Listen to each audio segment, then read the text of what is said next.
Moonlit souls, welcome back to Wild Alpha Tales. Before we dive into tonight's story, do me a favor. Holla that like button and hit subscribe so you never miss a tale of fated mates, forbidden love, and wolves who'll burn the world down for the ones they choose. Tonight, we're bringing you a story of invisibility and sovereignty, of a woman who learned that sometimes saving a king means saving yourself first. Let's begin. Chapter 1. The Phantom Guest. The obsidian summit smelled of old wood, expensive wine, and lies wrapped in silk. Thalia Winters stood near a marble column at the ballroom's edge, watching power move through the crowd like a living thing. Alphas commanded attention without effort. Their mates laughed with the confidence of wolves who'd never known hunger or shame. And she was glass. Transparent. Unremarkable. The annual summit always felt like this, suffocating, pretentious, a gathering where alliances were forged and the weak were identified for culling. Thalia's pale blonde hair was swept into a simple twist that her mother, Elena, had insisted made her presentable. What Elena really meant was forgettable. Appropriate for someone at their station. Delta rank. The almost bottom of the hierarchy. Just visible enough to be required at events like this, invisible enough that no one actually cared if she lived or died. Thalia traced the rim of her champagne glass. The bubbles had gone flat an hour ago, much like her hopes for this evening. Across the ballroom, she could see members of Willow Creek Pack, her pack, clustered together.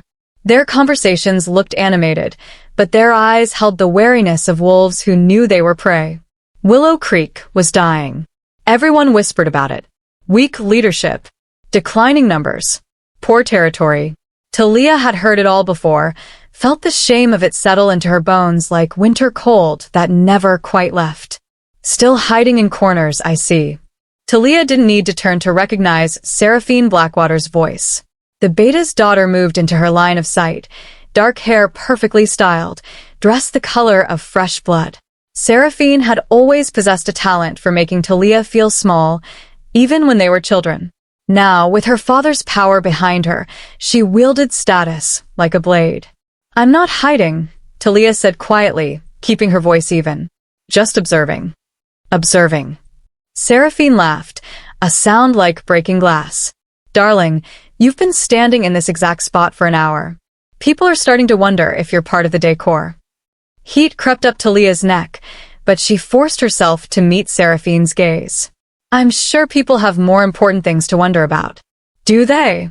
Seraphine's smile sharpened. I suppose you're right. After all, why would anyone notice you? She leaned in, her perfume cloying and heavy. I heard your mother tried to arrange another match for you. The Highland Pack this time. They declined. Again.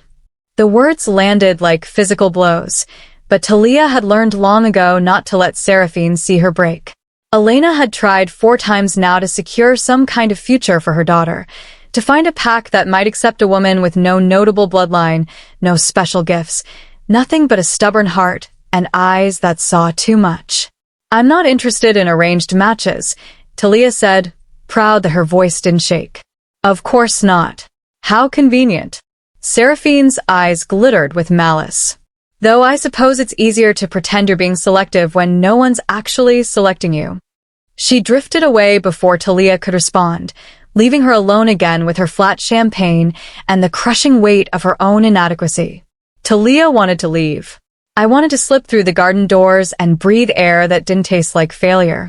But leaving early would only confirm what everyone already thought, that she didn't belong here. That she was too weak, too broken, too nothing to matter. A memory surfaced unbidden. Years ago, when Thalia was still young enough to believe in fairy tales. She'd been sitting in their small kitchen, watching Elena mend one of her father's old shirts. He'd been gone 3 years by then, lost in the blood border wars that Willow Creek never spoke about. Thalia, Elena had said, her needle moving in steady rhythm. You have a gift for seeing people. Really seeing them. Not what they show the world, but what they hide. That's rare. That's valuable. Don't let anyone convince you it's not. Thalia had held onto those words like a lifeline. Even as the years proved that seeing people's pain didn't make her valuable, it just made her vulnerable. It made her care when she should have stayed distant. Made her reach out when she should have protected herself. The music shifted, becoming slower, more deliberate. Couples moved to the center of the floor in practiced elegance. That's when Thalia felt it, a change in the air, a sudden tension that made the hair on the back of her neck stand up. Conversations faltered. Heads turned. Even the orchestra seemed to play more quietly, as if the room itself was holding its breath. He entered from the north entrance, and Thalia understood immediately why silence had fallen like a curtain. Alpha King Lucian Blackthorn. Thalia had never seen him in person before. Few had. He ruled from the Shadow Reach in the northern mountains, the largest, most powerful territory in their world, with an iron fist and a reputation that made even the bravest alphas nervous. Rumors surrounded him like smoke. That he'd killed his own father to take the throne. That he could shift faster than thought. That his eyes could see through any lie. Looking at him now, Thalia believed every whispered story. He was tall, broad-shouldered, moving through the crowd with the casual grace of someone who'd never had to ask for anything in his life. His dark hair was longer than fashion dictated, touching his collar. His face could have been carved from stone, all sharp angles and harsh lines. But it was his eyes that caught Thalia, even from across the room. Dark. So dark they were almost black. And absolutely cold. Empty. Like looking into a winter lake and seeing nothing but your own reflection staring back. People parted for him automatically, their deference absolute. Pack leaders who commanded hundreds bowed their heads. Alphas who'd never submitted to anyone stepped aside. And he noticed none of it. Or if he did, he didn't care. His gaze swept the room with the disinterest of someone surveying furniture, cataloging but not engaging. Thalia should have looked away. Should have blended back into her corner and let him pass through her line of sight like everyone else. But something held her frozen. That same quality Elena had named, that curse of seeing too much. Because beneath the ice and his expression, beneath the carefully constructed wall of indifference, Thalia saw something else. Something that resonated with a hollow place in her own chest. Loneliness. Not the temporary kind that comes from being alone on a Saturday night, but the bone-deep variety that comes from being surrounded by people and still feeling utterly isolated. The kind Thalia knew intimately. Their eyes met. It lasted only a second, maybe less. But in that heartbeat, Thalia felt exposed in a way that had nothing to do with the low cut of her dress or her unremarkable status. He saw her. Actually saw her, not through her. And the intensity of his gaze made her breath catch. Then he looked away, dismissing her as quickly as he'd noticed her, and the moment shattered. Thalia released a breath she hadn't known she was holding. The king has arrived, someone murmured nearby, the words carrying the weight of an obvious statement. The summit's true purpose could now begin. Political maneuvering. Alliance negotiations. All the games that powerful people played. Thalia was grateful to be irrelevant to all of it. Chapter 2. Silver Intent. The evening wore on in its predictable rhythm. Thalia made the required small talk with pack members who tolerated her presence, but didn't seek it out. She smiled at appropriate moments, nodded during boring speeches about territory agreements and trade routes, and counted down the minutes until she could reasonably excuse herself. Alpha King Lucian had disappeared into the private council rooms with other pack leaders, conducting whatever business kings conducted when they gathered. The energy in the main ballroom had shifted after his departure, becoming louder, more relaxed, as if everyone had been holding their breath in his presence. Thalia was considering making her escape when the doors burst open. Not the grand entrance doors, but the side ones that led to the Crimson Gardens. 3 men strode in, and the energy they brought with them was wrong. Sharp, aggressive, threatening. They weren't dressed for the summit. Their clothes were practical, dark, designed for movement and concealment. And the way they scanned the crowd sent alarm bells ringing through Thalia's instincts. Hunters. The word formed in her mind with absolute certainty.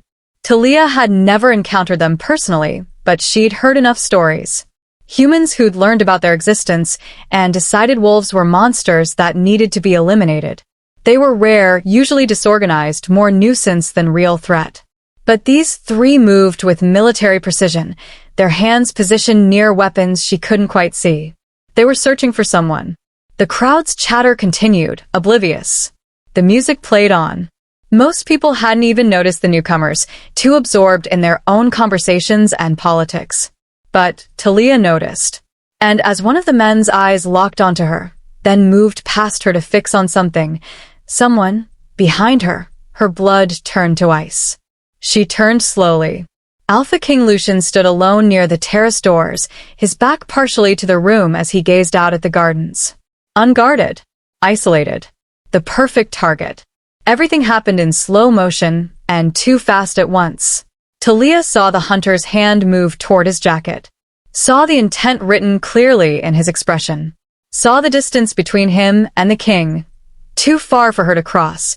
Too close for the king to escape if he didn't know the danger was coming. Her body moved before her mind caught up.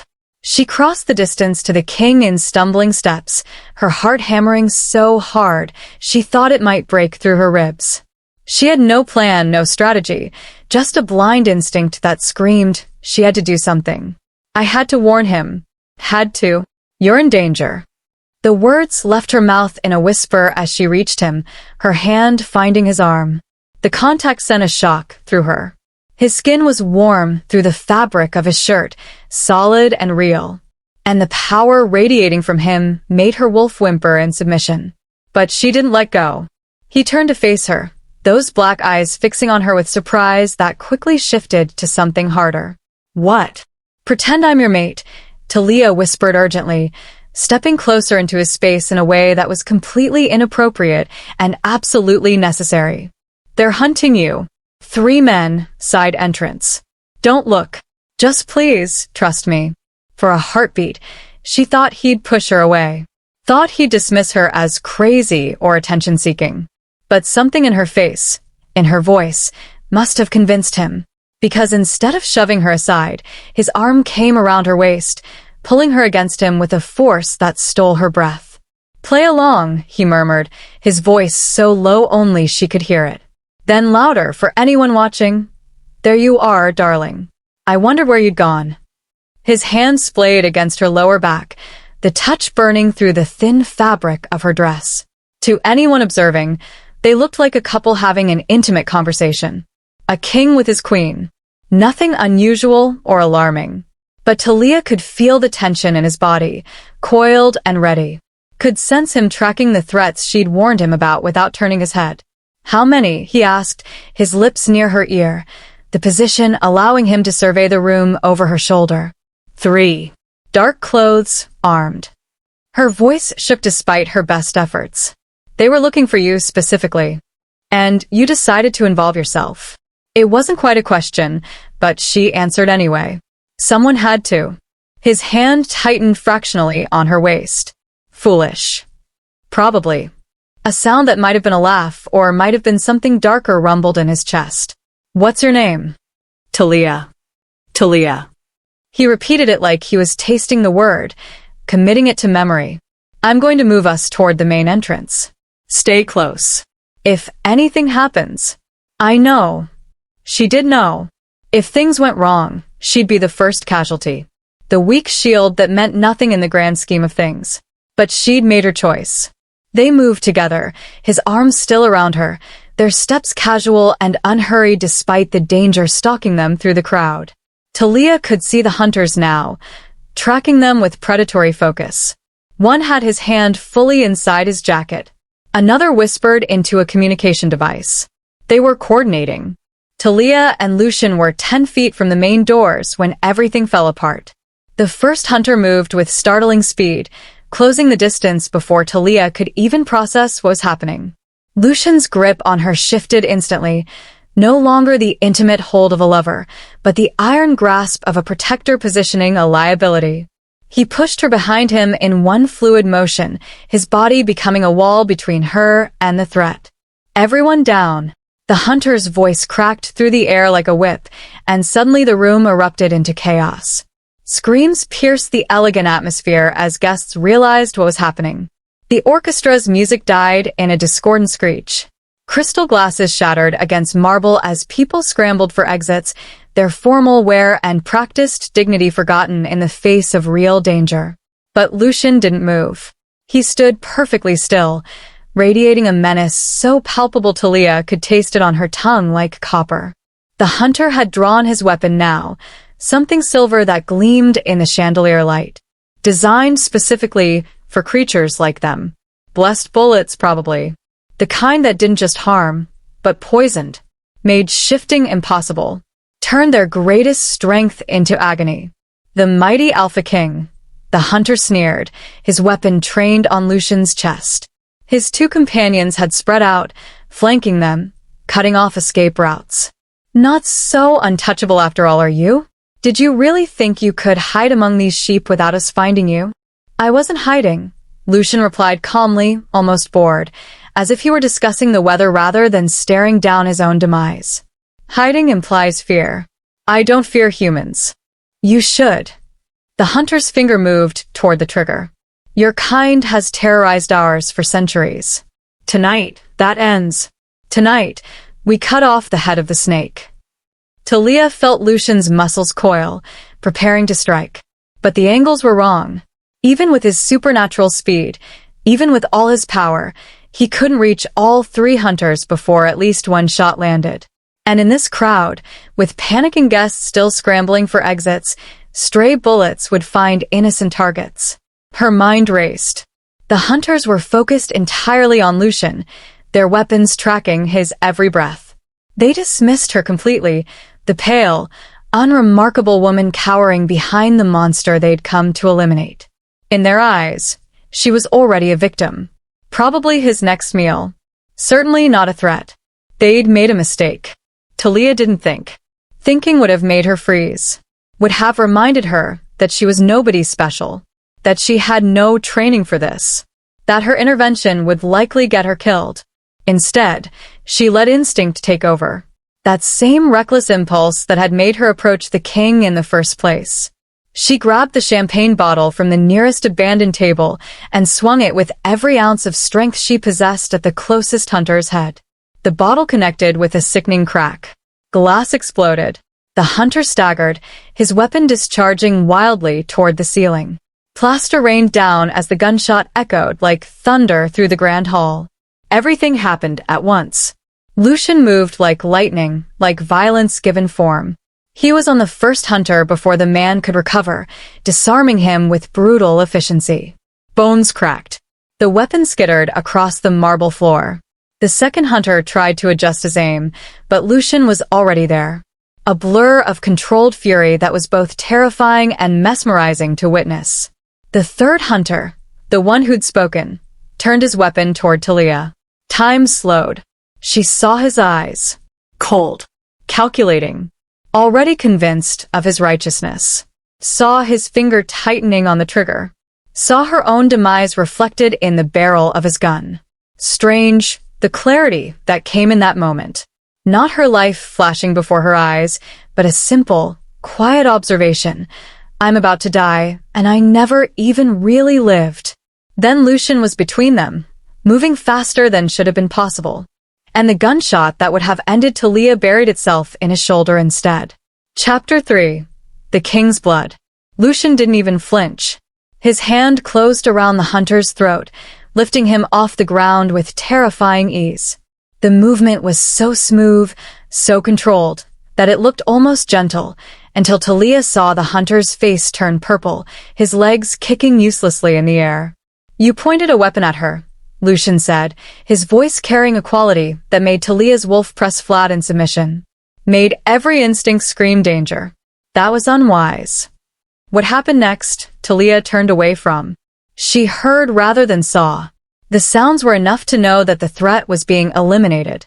That justice, or vengeance, or whatever the king called it, was being served. When the silence fell again, heavy and complete, Thalia forced herself to look. The three hunters lay motionless on the ground. Lucian stood over them, his shoulder bleeding, but his expression unchanged. Still cold. Still empty. As if he'd done nothing more strenuous than swat away flies. Around them, the grand hall had cleared almost entirely. Only a few pack leaders remained, their guards positioned protectively, their faces showing varying degrees of shock and calculation. Lucian's eyes found Thalia's across the carnage. "You're hurt," she said stupidly. Because what else was there to say? "Thank you for taking a bullet for me? Sorry I got you shot?" Nothing seemed adequate. "It's nothing." He rolled his shoulder experimentally, and Thalia watched, horrified and fascinated, as the wound began to close itself. "His healing is already working to push the bullet out. Silver core, not pure silver. It'll be gone by morning." "That's good." "You attacked an armed hunter with a champagne bottle." "Yes." "That was profoundly stupid." "Probably," Thalia agreed, her voice steadier than she felt. Her hands were shaking now, the adrenaline crashing through her in waves. But it worked. Something flickered in his expression. Not quite a smile, but not the empty coldness either. It did. He moved toward her, his steps measured, giving her time to retreat if she wanted. Thalia didn't move. When he reached her, his hand came up to cup her face, tilting her head back, so he could study her properly. "Why? Why what? Why warn me? Why involve yourself? You could have walked away. Should have walked away." His thumb brushed her cheekbone, the touch surprisingly gentle from someone who just dispensed brutal justice. "I'm a stranger to you. A king you owe no loyalty to. So why risk yourself?" The honest answer lodged in her throat. "Because I saw your loneliness and recognized it as my own. Because someone had to, and everyone else was too concerned with politics and self-preservation. Because I'm tired of being invisible, and for one moment, I wanted to matter." Instead, she said, "It was the right thing to do." He studied her for a long moment, those dark eyes searching for something she wasn't sure she possessed. Then he stepped back, his hand falling away, leaving her skin cold where his warmth had been. "You should leave," he said quietly. "Before questions are asked that I can't answer for you. What will happen now?" Thalia gestured to the fallen hunters, to the destruction around them. "The summit will continue. This changes nothing." His expression hardened again, the momentary softness vanishing behind walls of ice. "Hunters have tried to eliminate me before. They'll try again. It's the nature of what we are, predators breeding fear in those who can't understand us. They called you a monster. I am a monster." He said it simply, without emotion, as if reciting an established fact. "I've done monstrous things to maintain order, to keep our kind safe from both external threats and our own self-destructive nature. Tonight was mercy, compared to what I'm capable of." Thalia should have been afraid, should have taken his advice and fled while she still could. But that quality Elena had named, that curse of seeing too much, showed her the truth beneath his words. He believed what he said, believed himself irredeemable, had convinced himself that the loneliness was deserved, that the isolation was necessary. She knew that prison, lived in a smaller version of it herself. "Thank you," she said softly, "for taking that bullet, for protecting me when you didn't have to. You warned me first. I was merely returning the favor." "Still, thank you." He nodded once, dismissive, already turning away. The other pack leaders were approaching now, their expressions concerned and calculating in equal measure. Thalia recognized the shift in atmosphere. The king was about to be consumed by politics and obligations, and her presence would only complicate matters. She slipped away through the garden doors, her heart still racing, her mind struggling to process what had just happened. The night air hit her face like a blessing, cool and clean after the chaos of the grand hall. Her dress was ruined, splattered with champagne and other things she didn't want examined too closely. Her hands still trembled, but she was alive. And for the first time in longer than she could remember, she felt something other than invisible. Thalia walked through the crimson gardens in a daze, following stone paths illuminated by lanterns that cast dancing shadows across perfectly manicured hedges. The sounds of chaos from the ballroom had faded to a distant murmur. Out here, she could almost pretend the last hour hadn't happened. Almost. Her wolf stirred restlessly beneath her skin, agitated by the violence, the fear, and something else. Something that had awakened when Lucian's arm wrapped around her waist, when his voice had rumbled in her ear, when his hand had cupped her face with unexpected gentleness. No, Thalia told herself firmly. Don't be ridiculous. He was the Alpha King, the most powerful wolf in their world. And she was nobody. A delta from a dying pack who'd made an impulsive decision that happened to work out. That's all this was. That's all it could ever be. There you are. Thalia spun around, heart leaping into her throat. Beta Corbin Stoneheart stood at the garden entrance, his expression unreadable in the lantern light. He was a large man, built like a soldier, with iron-gray hair and eyes that missed nothing. The king requests your presence, Corbin said, his voice professionally neutral. Immediately. Thalia's stomach dropped. I should return to my quarters first. Clean up. Now, Miss Winters. It wasn't quite a command, but the weight of authority behind it made her wolf want to submit. Thalia forced her spine straight, refusing to hunch her shoulders. Whatever was coming, she would face it with dignity. Corbin led her back through the summit complex, but not toward the ballroom. Instead, they climbed marble staircases to the upper levels, the private wings reserved for the most powerful alphas. The Northern Territory section. Lucian's domain. Guards were posted at every checkpoint, their eyes tracking Thalia's every movement with predatory focus. They weren't hostile exactly, but they radiated the kind of controlled threat that made her instincts scream to make herself smaller, to disappear. She refused. If she was going to face whatever judgment awaited her, she'd do it with her chin up and her fear hidden behind a mask of calm she didn't feel. They stopped before a set of double doors carved with intricate designs, wolves running beneath a full moon, their forms flowing into each other in an endless chase. The guards stationed there nodded to Corbin, then pushed the doors open. The room beyond was configured as a study, though it dwarfed any workspace Thalia had ever seen. Floor-to-ceiling windows overlooked the mountain range beyond the summit grounds, early moonlight painting the peaks in shades of silver and shadow. Maps covered one wall, marked with territories and boundaries she could only partially decipher. A massive desk dominated the center of the room, its surface organized with military precision. And behind that desk, studying a document with absolute focus, sat Alpha King Lucian Blackthorn. He looked different in the softer light. Less like a creature of nightmare and more like a man who carried the weight of impossible decisions. His dark hair was still damp, suggesting a recent shower, and he'd changed into simple clothes. A black shirt rolled to his elbows, revealing forearms corded with muscle and marked with scars that spoke of battles survived. The wound from tonight was completely gone, healed as if it had never existed. He didn't look up immediately, and Thalia stood there feeling increasingly foolish, wondering if she should announce herself or wait in silence. Corbin had disappeared, closing the doors behind her, leaving her alone with a man who could break her with one hand and who had absolutely no reason to tolerate her continued existence. Sit.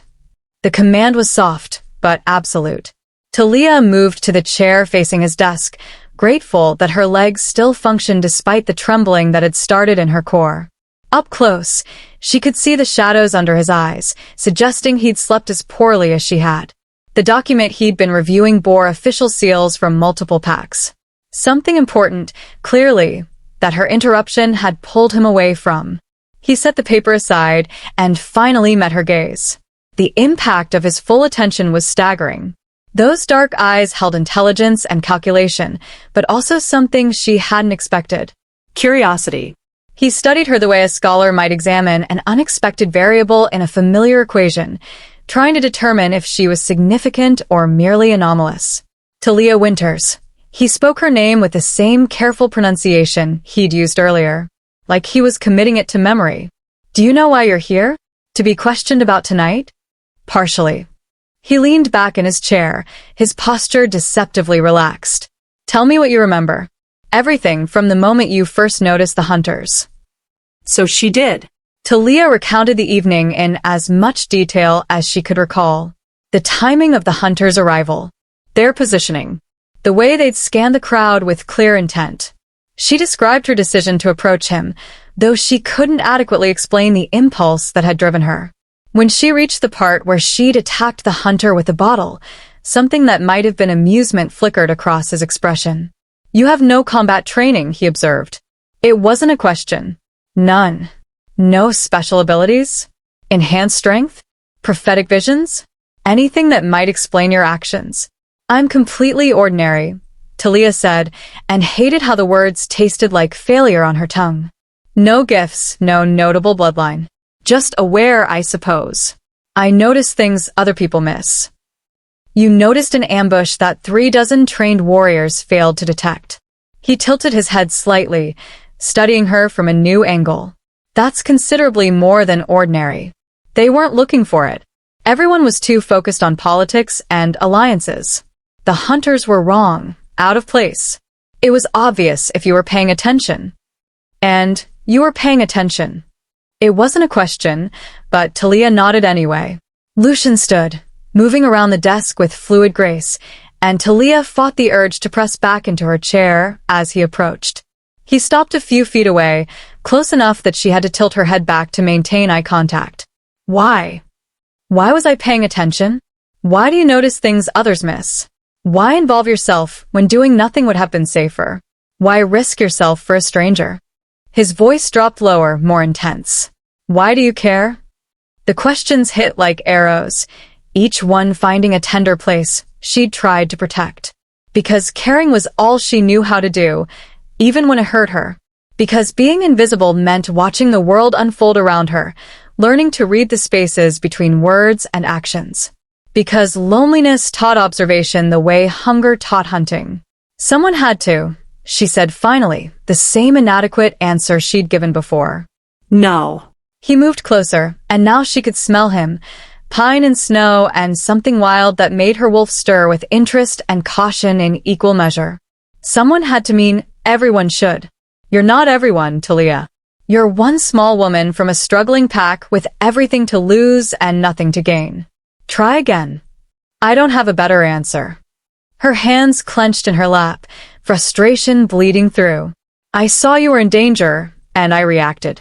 If you're looking for some grand motive or hidden agenda, you'll be disappointed. I'm exactly what I appear to be. Unremarkable and forgettable. Someone who made an impulsive decision that somehow didn't get her killed." Unremarkable. He repeated the word like it offended him. "Is that what you believe?" "It's what everyone believes. It's what the evidence suggests." "The evidence," he laughed without humor, "suggests you have more courage than wolves twice your size. That you assess threats faster than trained guards. That you act while others freeze." He paused. "That you see things in people they try to hide." Thalia's breath caught. "What do you mean?" "Last night, when you first approached me, you said something. Trust me." "Why would you assume I wouldn't?" His eyes bored into hers, searching. "What did you see in me that made you think I'd listen to a stranger's warning?" The memory surfaced, that moment before everything went wrong, when she'd looked at the most powerful alpha in their world and seen the same aching isolation that haunted her own reflection. She couldn't tell him that. Couldn't expose that vulnerability in both of them. "I didn't think," she said carefully. "I just hoped." Hoped. He studied her for another long moment, then moved back to his desk, creating distance that let her breathe again. "The other pack leaders are demanding an explanation for last night," he said, his tone shifting to business. "They want to know how hunters penetrated Summit security. They want to know who you are and what connection you have to me." Thalia's stomach dropped. "I have no connection to you. You do now." He picked up another document, this one bearing fresh ink. "Witnesses saw us together. Heard me call you darling. Watch me protect you. In their eyes, you're either my weakness or my asset. Either way, you've become politically relevant whether you want to or not." "I never wanted." "I know." He cut her off, not unkindly. "But wanting doesn't change reality. There are wolves in this building who would eliminate you just to send me a message. Others who would try to use you as leverage. And some who would simply remove what they perceive as a distraction I can't afford." Fear crystallized in Thalia's chest, cold and sharp. "So, what happens to me?" Lucian's dark eyes met hers, And for the first time since she'd entered the room, she saw something other than calculation. She saw a choice being made. That, he said slowly, depends on you. Chapter 4. The Queen's Chair. On me? Thalia's voice came out smaller than she intended. How does it depend on me? Lucian set the document down, his movements deliberate, controlled. Everything about him was measured, as if one moment of carelessness might shatter the iron discipline he'd built around himself.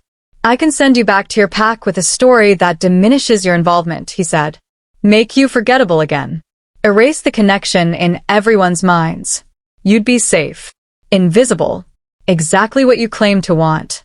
Or you stay close. His gaze locked onto hers with an intensity that made her heart stutter. Let everyone believe the connection is real. That you matter to me. The air in the room seemed to thicken. Why would you do that? The question emerged as barely more than a whisper. Why protect someone you don't know? You saved my life. You said to yourself you would have survived. I would have. He moved back around the desk, eliminating the distance between them again. This time when he stopped, he was close enough that Thalia could see flecks of silver in those dark eyes. Could feel the heat radiating from him. But you didn't know that when you acted. You saw danger and you intervened, expecting nothing in return.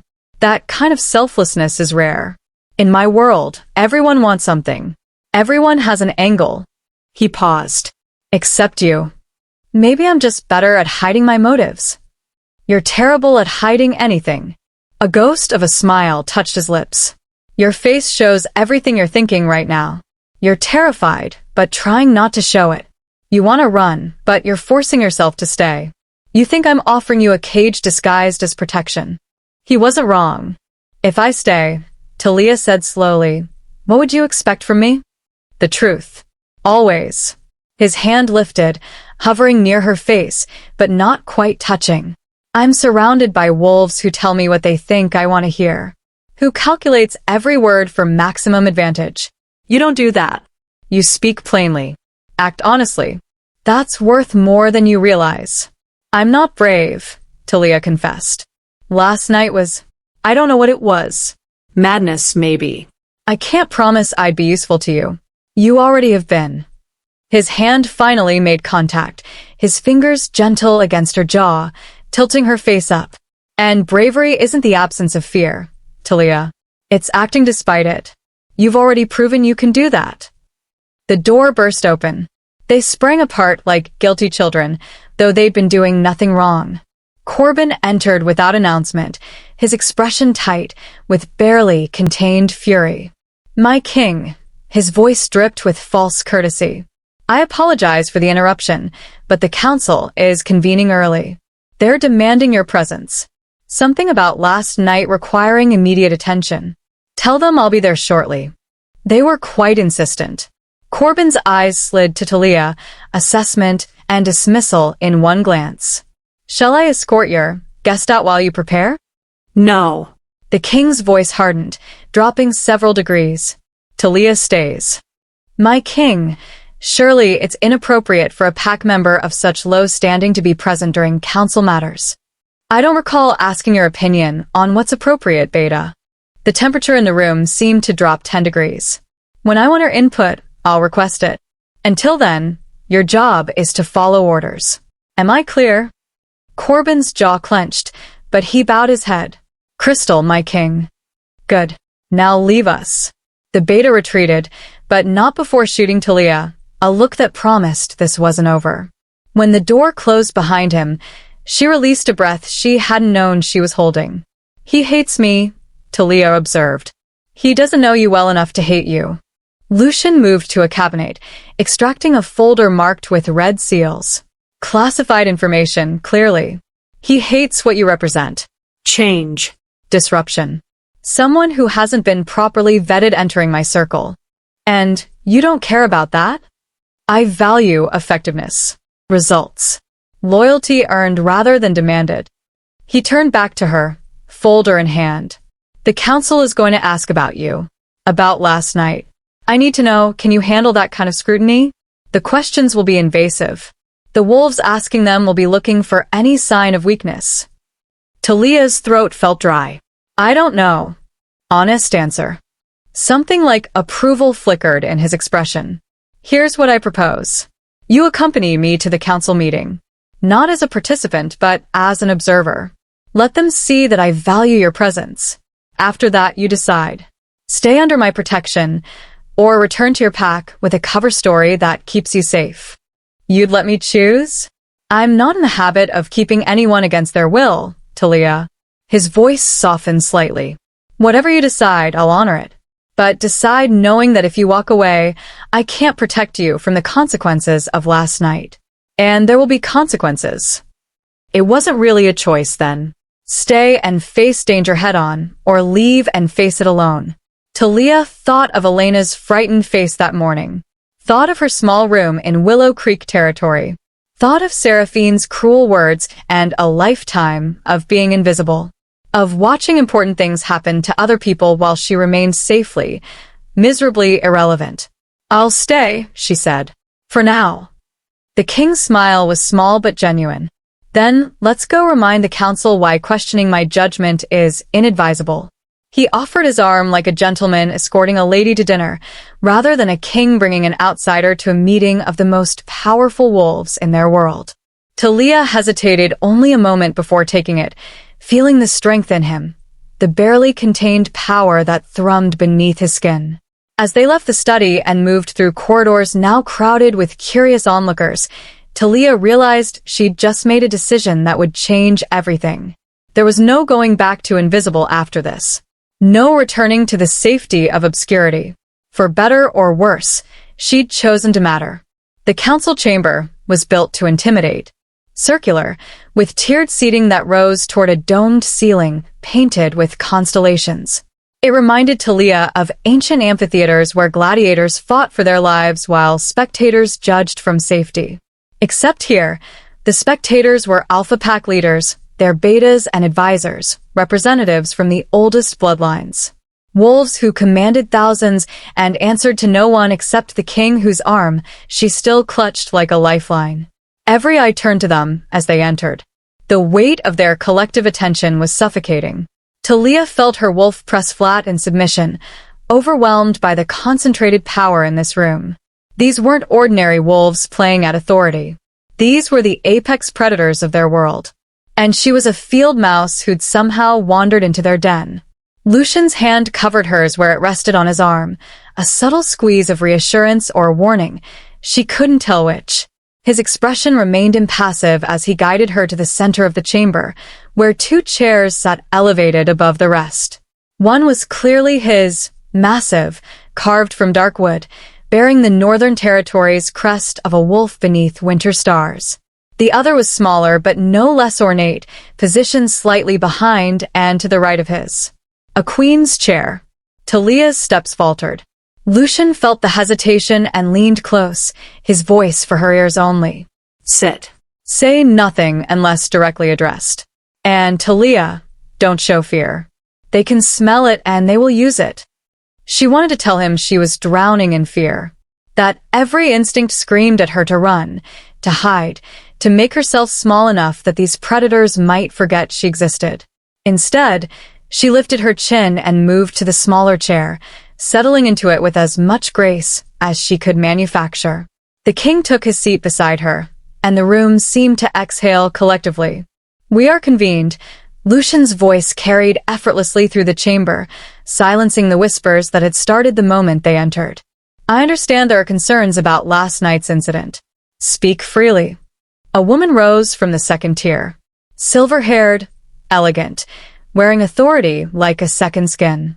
Thalia recognized her from summit introductions as Alpha Viridian Thornheart of the Eastern Tides, one of the oldest and most influential packs.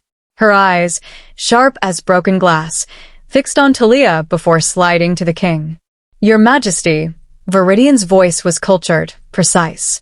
I believe I speak for many present when I say we're confused by certain developments. She gestured delicately toward Thalia. 3 hunters infiltrated Summit security and attempted to assassinate you. This is deeply troubling and demands investigation. However, Equally troubling is the presence of an unknown female who apparently has access to your private quarters and now sits beside you in council. Murmurs of agreement rippled through the chamber. Thalia Winters is not unknown, Lucian replied calmly. She's a member of the Willow Creek delegation. A Delta, Viridian interrupted, the word carrying unmistakable disdain. Forgive me, Your Majesty, but the presence of someone so insignificant at your side raises questions. What exactly is her role? What claim does she have to sit where queens have sat? The chamber erupted in whispers. Thalia felt her face heat, shame and anger warring in her chest. Insignificant. There it was again. The word that had defined her entire life, now spoken aloud by someone whose opinion could shape policy across territories. Her role, Lucian said, his voice dropping to that dangerous quiet that made Thalia's spine straighten, is none of your concern, Alpha Viridian. However, since you've raised the question publicly, I'll address it once. He paused, letting silence build. Thalia Winters saved my life last night. While trained warriors failed to detect the threat, she identified it, warned me, and engaged armed hunters to protect me. Her courage and quick thinking prevented what could have been a catastrophic loss. That is her claim to sit beside me. A convenient story, another voice called out. Male, rough, coming from a pack leader Thalia didn't recognize. How do we know she wasn't part of the attack? Perhaps she arranged it with the hunters, positioned herself to appear heroic, all to gain your favor and access to power. Thalia's stomach dropped. She hadn't considered that angle. Hadn't imagined anyone would twist her actions into something so calculated and vile. But looking around the chamber, she saw the idea taking root in various expressions. It made a perverse kind of sense to minds trained in political maneuvering, the perfect infiltration, using the king's own honor against him. If that were true, Thalia heard herself say, her voice steadier than she felt, it would be the stupidest plan imaginable. The king's hand moved to the armrest between them, a warning or support, she couldn't tell. But she'd already spoken, and now dozens of powerful wolves were staring at her with expressions ranging from curiosity to contempt. Viridian's eyebrow arched. Please, enlighten us. Thalia stood, her legs somehow solid beneath her despite the trembling in her core. If she was going to be condemned, she'd do it on her feet. You think I arranged for 3 armed hunters to attack the Alpha King? Gambling that I could warn him in time? That he'd trust a complete stranger? That I could successfully fight trained killers? And that all of this would somehow endear me to the most powerful wolf in our world. She shook her head. There are at least a dozen ways that plan fails catastrophically. I'd be dead, or imprisoned, or executed for treason. What could I possibly gain that would be worth that risk? Power, Viridian said simply. The kind of power that comes from capturing a king's attention. From where you sit now. I don't want power. The words emerged with more force than Thalia intended. I never asked to be here. I warned him because it was the right thing to do. Because watching someone get hurt when I could prevent it isn't something I'm capable of ignoring. If that makes me stupid or suspicious in your eyes, then fine. But don't insult me by pretending I'm clever enough to orchestrate some elaborate scheme. I'm exactly what I appear to be, someone who made an impulsive decision that somehow didn't end in disaster. Silence fell across the chamber. Thalia had just contradicted an alpha, spoken out of turn, made herself even more of a target. But something fierce had awakened in her chest, something that refused to bow under the weight of their judgment. She is spirit, a new voice observed, warm, almost amused. A man rose from the 3rd tier, younger than most present, with copper hair and a smile that didn't quite reach his eyes. I'm inclined to believe her, actually. The plan she described is indeed idiotic. But her actions last night, quick thinking under pressure, selfless intervention, these are qualities we should celebrate, not interrogate with suspicion. Alpha Sterling makes a fair point, another voice added. Female, thoughtful. Perhaps we're looking at this situation backwards. The hunters who attacked last night were professionals. They had inside information about security protocols, about the king's schedule. That's the real threat.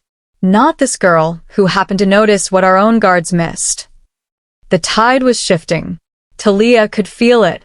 Not everyone was convinced of her innocence. But enough doubt had been introduced that the accusations were losing momentum. Lucian had remained silent throughout, letting her defend herself, letting the council see her as something other than a pawn in his games. Now he spoke, his voice cutting through the murmurs like a blade. Regardless of Miss Winters' intentions, her continued presence poses a security risk. Corbin stood from his position near the king's chair, his expression carefully neutral. She's unvetted, unprotected by any significant pack bonds. Perhaps it would be wise to place her under supervised protection while we investigate last night's events more thoroughly. It was smoothly done, framed as concern for Thalia's safety while actually suggesting imprisonment. Lucian's expression didn't change, but Thalia felt the temperature drop. Beta Corbin. The king's voice could have cut stone. Are you suggesting I'm incapable of protecting someone under my care? Not at all, Your Majesty.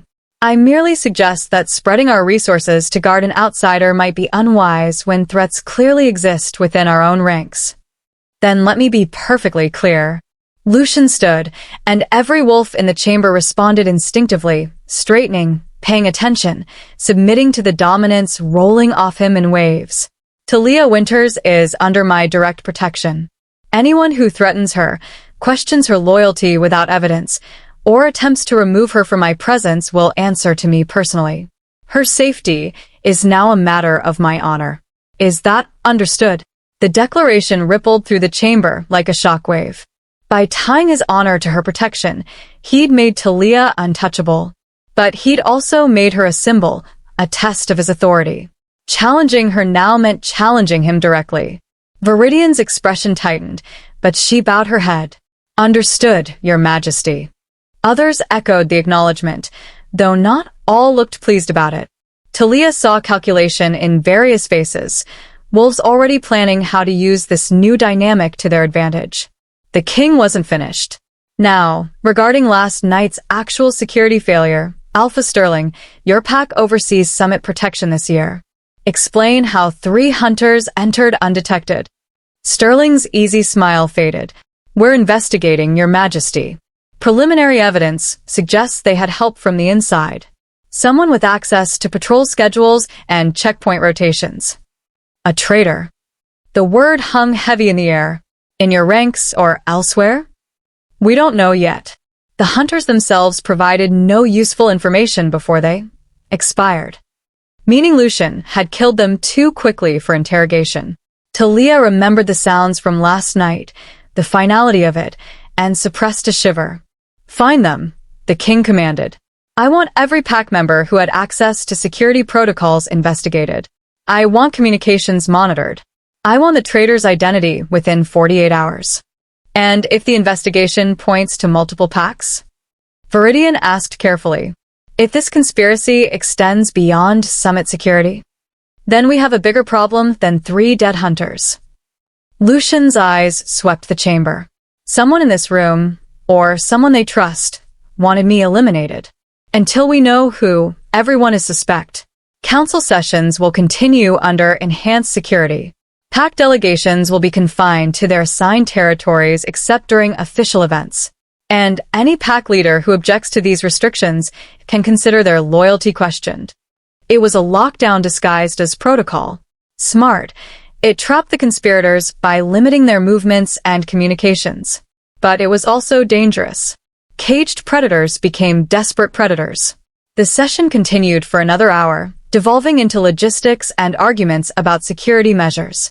Thalia remained silent in her chair, hyper-aware of every glance thrown her way, every whispered conversation that might be about her. By the time Lucian dismissed the council, her nerves were scraped raw. They walked back to his study in heavy silence, guards trailing at a respectful distance. Only when the doors closed behind them did Thalia allow herself to sag against the nearest wall, exhaustion crashing over her in waves. You did well, Lucian said quietly. I contradicted an alpha, spoke without permission, made myself an even bigger target. You defended yourself with logic and honesty. That's more than most wolves in that chamber can claim. He moved to his desk, pouring 2 glasses of amber liquid from a crystal decanter. He offered one to her. "You're shaking." "I'm terrified," Thalia admitted, taking the glass. The liquor burned going down, but the warmth helped steady her. "They hate me. They think I'm using you, or that I'm a security risk, or that I'm just insignificant debris that somehow landed in the wrong place. They don't know what to make of you. That's different from hate." He drained his own glass, setting it down with careful precision. "You confuse their worldview. Someone with no power, no status, no obvious ambition, who nevertheless acted with courage when it mattered. It doesn't fit their understanding of how wolves behave." "Maybe they're right. Maybe I am just lucky debris." "You saved my life, Thalia." He moved closer, his presence overwhelming in the confined space. "Luck didn't do that. Courage did. Compassion did. The ability to see what others missed and act on it despite the risk. And now I'm trapped." The words escaped before she could stop them. "You've tied your honor to my protection, which means I can't leave without making you look weak. I can't go home. I can't return to being invisible. Whatever I was before last night is gone. Is that what you want?" His voice was soft, but intense. "To go back." Thalia thought about her small room, Elena's worried face, Seraphine's cruel dismissals, thought about being overlooked and underestimated, about watching life happen to other people while she remained safely, miserably irrelevant. "No," she whispered, "but I don't know how to be what you need me to be either. I don't need you to be anything except yourself." His hand lifted to her face, thumb brushing away a tear she hadn't realized had fallen. "The council saw what I see, someone real in a world of performances. That's rare enough to be precious. Or dangerous." His smile was slight but genuine. Often the same thing. Before Thalia could respond, before she could process the warmth in his touch or the unexpected gentleness in his words, a knock sounded at the door. Lucian's expression shuddered immediately, the mask of the cold king sliding back into place. "Enter." A guard stepped inside, bowing. "Your Majesty, there's been a development. We've identified one of the conspirators. He's requesting to speak with you. Says he has information about who ordered the attack." Lucian's eyes found Thalia's across the distance. "Get some rest," he said quietly. "Tomorrow we'll figure out the next steps. For now, you're safe." But as the guard escorted her to her new quarters, a suite that dwarfed her entire home, Thalia couldn't shake the feeling that safety was an illusion, and that the real danger was only just beginning. Chapter 5. 3 weeks of survival. 3 weeks had passed since the council meeting that changed everything. 3 weeks of living in a world Thalia had never imagined belonging to, of learning to navigate political currents that could drown her if she misstepped, of waking each morning in silk sheets that cost more than her family's monthly income, and falling asleep each night wondering if she'd made a terrible mistake. The investigation into the Hunter attack had uncovered a conspiracy that reached further than anyone expected. Pack members from 4 different territories working together in secret, united not by ambition, but by fear. Fear of what Lucian represented. Fear of his power, his methods, his willingness to do whatever was necessary to maintain order. They'd been caught, judged, and dealt with in ways Thalia tried not to think about too carefully. But the threat hadn't ended with their capture. If anything, it had multiplied. Now Thalia wasn't just the woman who'd saved the king. She was the woman he'd chosen to keep close, to protect publicly, to trust in ways that made other wolves nervous. Rumors had evolved from suspicion to speculation to something more dangerous, belief. People whispered that she was his mate, his chosen queen, the weakness that enemies could exploit. None of it was true, but truth mattered less than perception in this world. Thalia stood in the king's private training grounds, watching him spar with 3 of his elite guards simultaneously. It had become her routine these past weeks. Mornings spent observing. Afternoons in strategy sessions where she was expected to offer perspectives that others missed. Evenings navigating dinners with pack leaders who smiled while calculating how to use her. Lucian moved like poetry written in violence. Each strike is precise and devastating. His opponents were skilled, but they fought like they feared hurting him. He noticed. He always noticed. And called them out on it with harsh words that made them fight harder. Still not hard enough to truly challenge him, though. Loneliness in different forms, Thalia thought. Mine came from being invisible. He is so powerful that no one can stand beside him as an equal. You're thinking too loud. Thalia startled. Corbin had approached silently, his expression unreadable as always. The beta had made his disapproval of her presence clear through 1,000 small gestures over the past weeks, though never overtly enough to justify Lucian's intervention. He was too smart for direct confrontation. Just observing, Thalia said carefully. As you always do. Corbin moved to stand beside her, watching Lucian finish his training session with a move that sent all 3 guards sprawling. Tell me, Thalia, what do you see when you look at him? The question felt like a trap. I see someone who carries tremendous responsibility. Diplomatic answer. Corbin's smile didn't reach his eyes. I'll tell you what I see. I see a king who's been alone so long he's forgotten what it means to need someone. And now you're here, disrupting that carefully maintained isolation. He paused. Do you understand what that means? He doesn't need me, Thalia said quietly. I'm just here. You're not just anything, and you know it. Corbin's voice lowered. He laughs at your observations. Seeks your counsel on matters he'd normally decide alone. Defends you against pack leaders who outrank you by every measure. You've become something he can't afford, a vulnerability. I never asked to be. No one asks to matter. They just do. His expression shifted, becoming almost gentle. And then everyone else has to deal with the consequences. There are wolves who would eliminate you to protect him from himself. They consider it a service to the realm, removing a distraction before it becomes a liability. Fear crystallized in Thalia's chest. Are you threatening me? I'm warning you. Corbin met her eyes directly. I've served him for 15 years, Thalia. I've watched him bear burdens that would break lesser wolves. I've seen him sacrifice everything, peace, happiness, the possibility of normalcy, to keep our kind safe. And in all that time, I've never seen him vulnerable. He paused. Until you. Lucian was approaching now, having dismissed his sparring partners. His shirt clung to his shoulders, damp with exertion, and his eyes found Thalia's immediately, checking, always checking, as if he expected her to have vanished in the moments he wasn't watching. Corbin. His voice held a question. Something you need? Just checking on security protocols, Your Majesty. There's been word of unrest in the Western Territories. Nothing immediate, but worth monitoring. See to it. The dismissal was clear. Corbin bowed and left, but not before shooting Thalia one last meaningful look. What did he say to you? Lucian asked once they were alone. That I make you vulnerable. Thalia met his gaze steadily. Is he right? Lucian was silent for a long moment, studying her with that intensity that still made her breath catch. Then he gestured toward the exit. Come with me.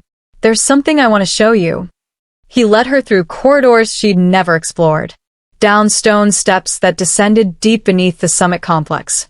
The air grew cooler, older, carrying the weight of centuries. They emerged into a cavern lit by bioluminescent moss that glowed soft blue-green across the walls. The space was enormous, cathedral-like, and every surface was covered in ancient markings. Carvings. Pictographs. The history of their kind written by the first packs who'd learned to shift between forms. This is the heart of worlds, Lucian said quietly, his voice echoing slightly. Where the first Alpha King was chosen. Where every king since has come to remember why we exist. Why do we lead? The carvings told stories of chaos. Wolves tearing each other apart. Territories burning. Children left orphaned by endless wars.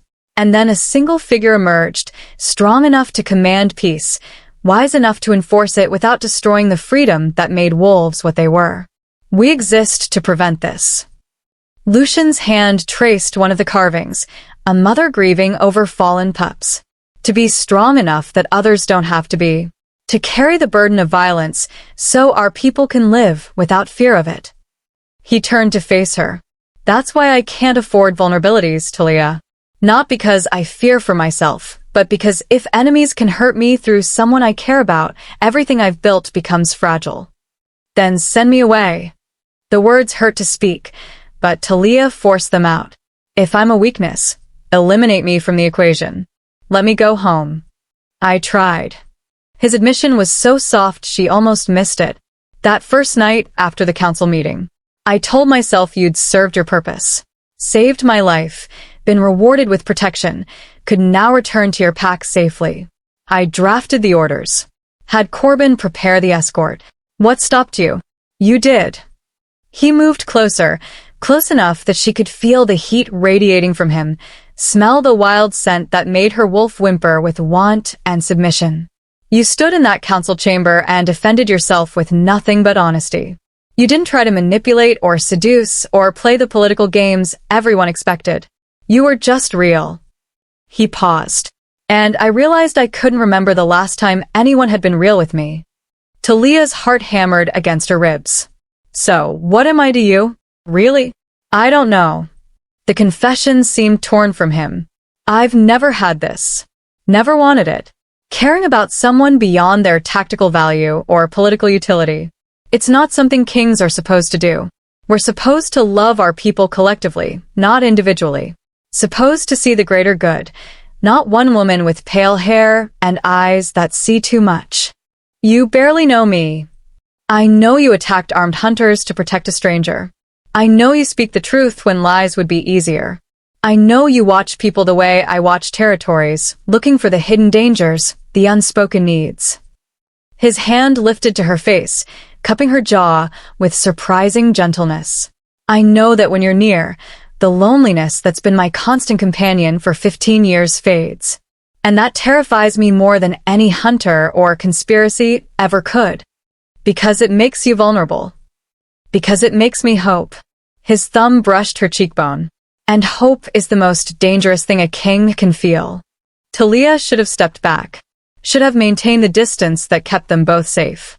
Instead, she leaned into his touch, letting herself feel the warmth of his palm against her skin, the solid reality of someone seeing her, not as invisible or insignificant, but as herself. Corbin's right, she whispered. This is dangerous. Everything worthwhile is. He kissed her then, and the world narrowed to the press of his lips against hers, the strength in his arms as he pulled her closer, the way her body fit against his like they'd been designed for this exact configuration. It wasn't gentle or tentative. It was demanding and desperate, the kiss of someone who denied himself connection for so long that now, allowed a taste of it, he couldn't hold back. When they finally broke apart, both breathing hard, Thalia saw something in his eyes she'd never seen before. Uncertainty. I don't know how to do this, Lucian admitted, his forehead resting against hers. How to be a king, and also this, whatever this is. Neither do I, Thalia said honestly. I don't know how to be in your world. How to navigate politics and threats and people who want me gone. I don't know if I'm strong enough for what loving you would require. Loving me? He repeated the words like they were foreign. What else would you call it? Thalia challenged. When you think about someone constantly, when their safety matters more than your own, when their loneliness echoes your own so loudly you can't ignore it, what is that if not the beginning of love? Lucian stared at her, and for the first time since she'd met him, the ice in his expression cracked completely. What lay beneath was raw and vulnerable and achingly human, fear and hope and desperate longing all tangled together. I would call it, he said slowly, his voice rough with emotion, the most terrifying and necessary thing I've ever felt. A sound echoed from the cavern entrance. Footsteps. Running. Urgent. They separated quickly, professional distance reasserting itself by instinct. One of Lucian's guards appeared, breathing hard. Your Majesty, we have a situation. Alpha Viridian has called an emergency council session. She's claiming new evidence about the conspiracy. The guard's eyes flicked to Thalia, uncertain. Something that involves Miss Winters directly. Ice flooded Thalia's veins. What evidence? She wouldn't say. But she's demanded you be present to answer questions publicly. Lucian's expression hardened back into the mask Thalia had first seen. Cold, controlled, dangerous. Tell Viridian I'll be there shortly, and that she should choose her accusations carefully. The guard bowed and left. Thalia stood frozen, mind racing through possibilities. What evidence could Viridian possibly have? She'd done nothing except exist in proximity to power. No schemes, no conspiracies, nothing but trying to survive each day in a world she didn't belong to. It's a move, Lucian said, already analyzing. She's been maneuvering against me since the incident, trying to undermine my authority. Attacking you is attacking me, but indirectly enough that I can't retaliate without looking tyrannical.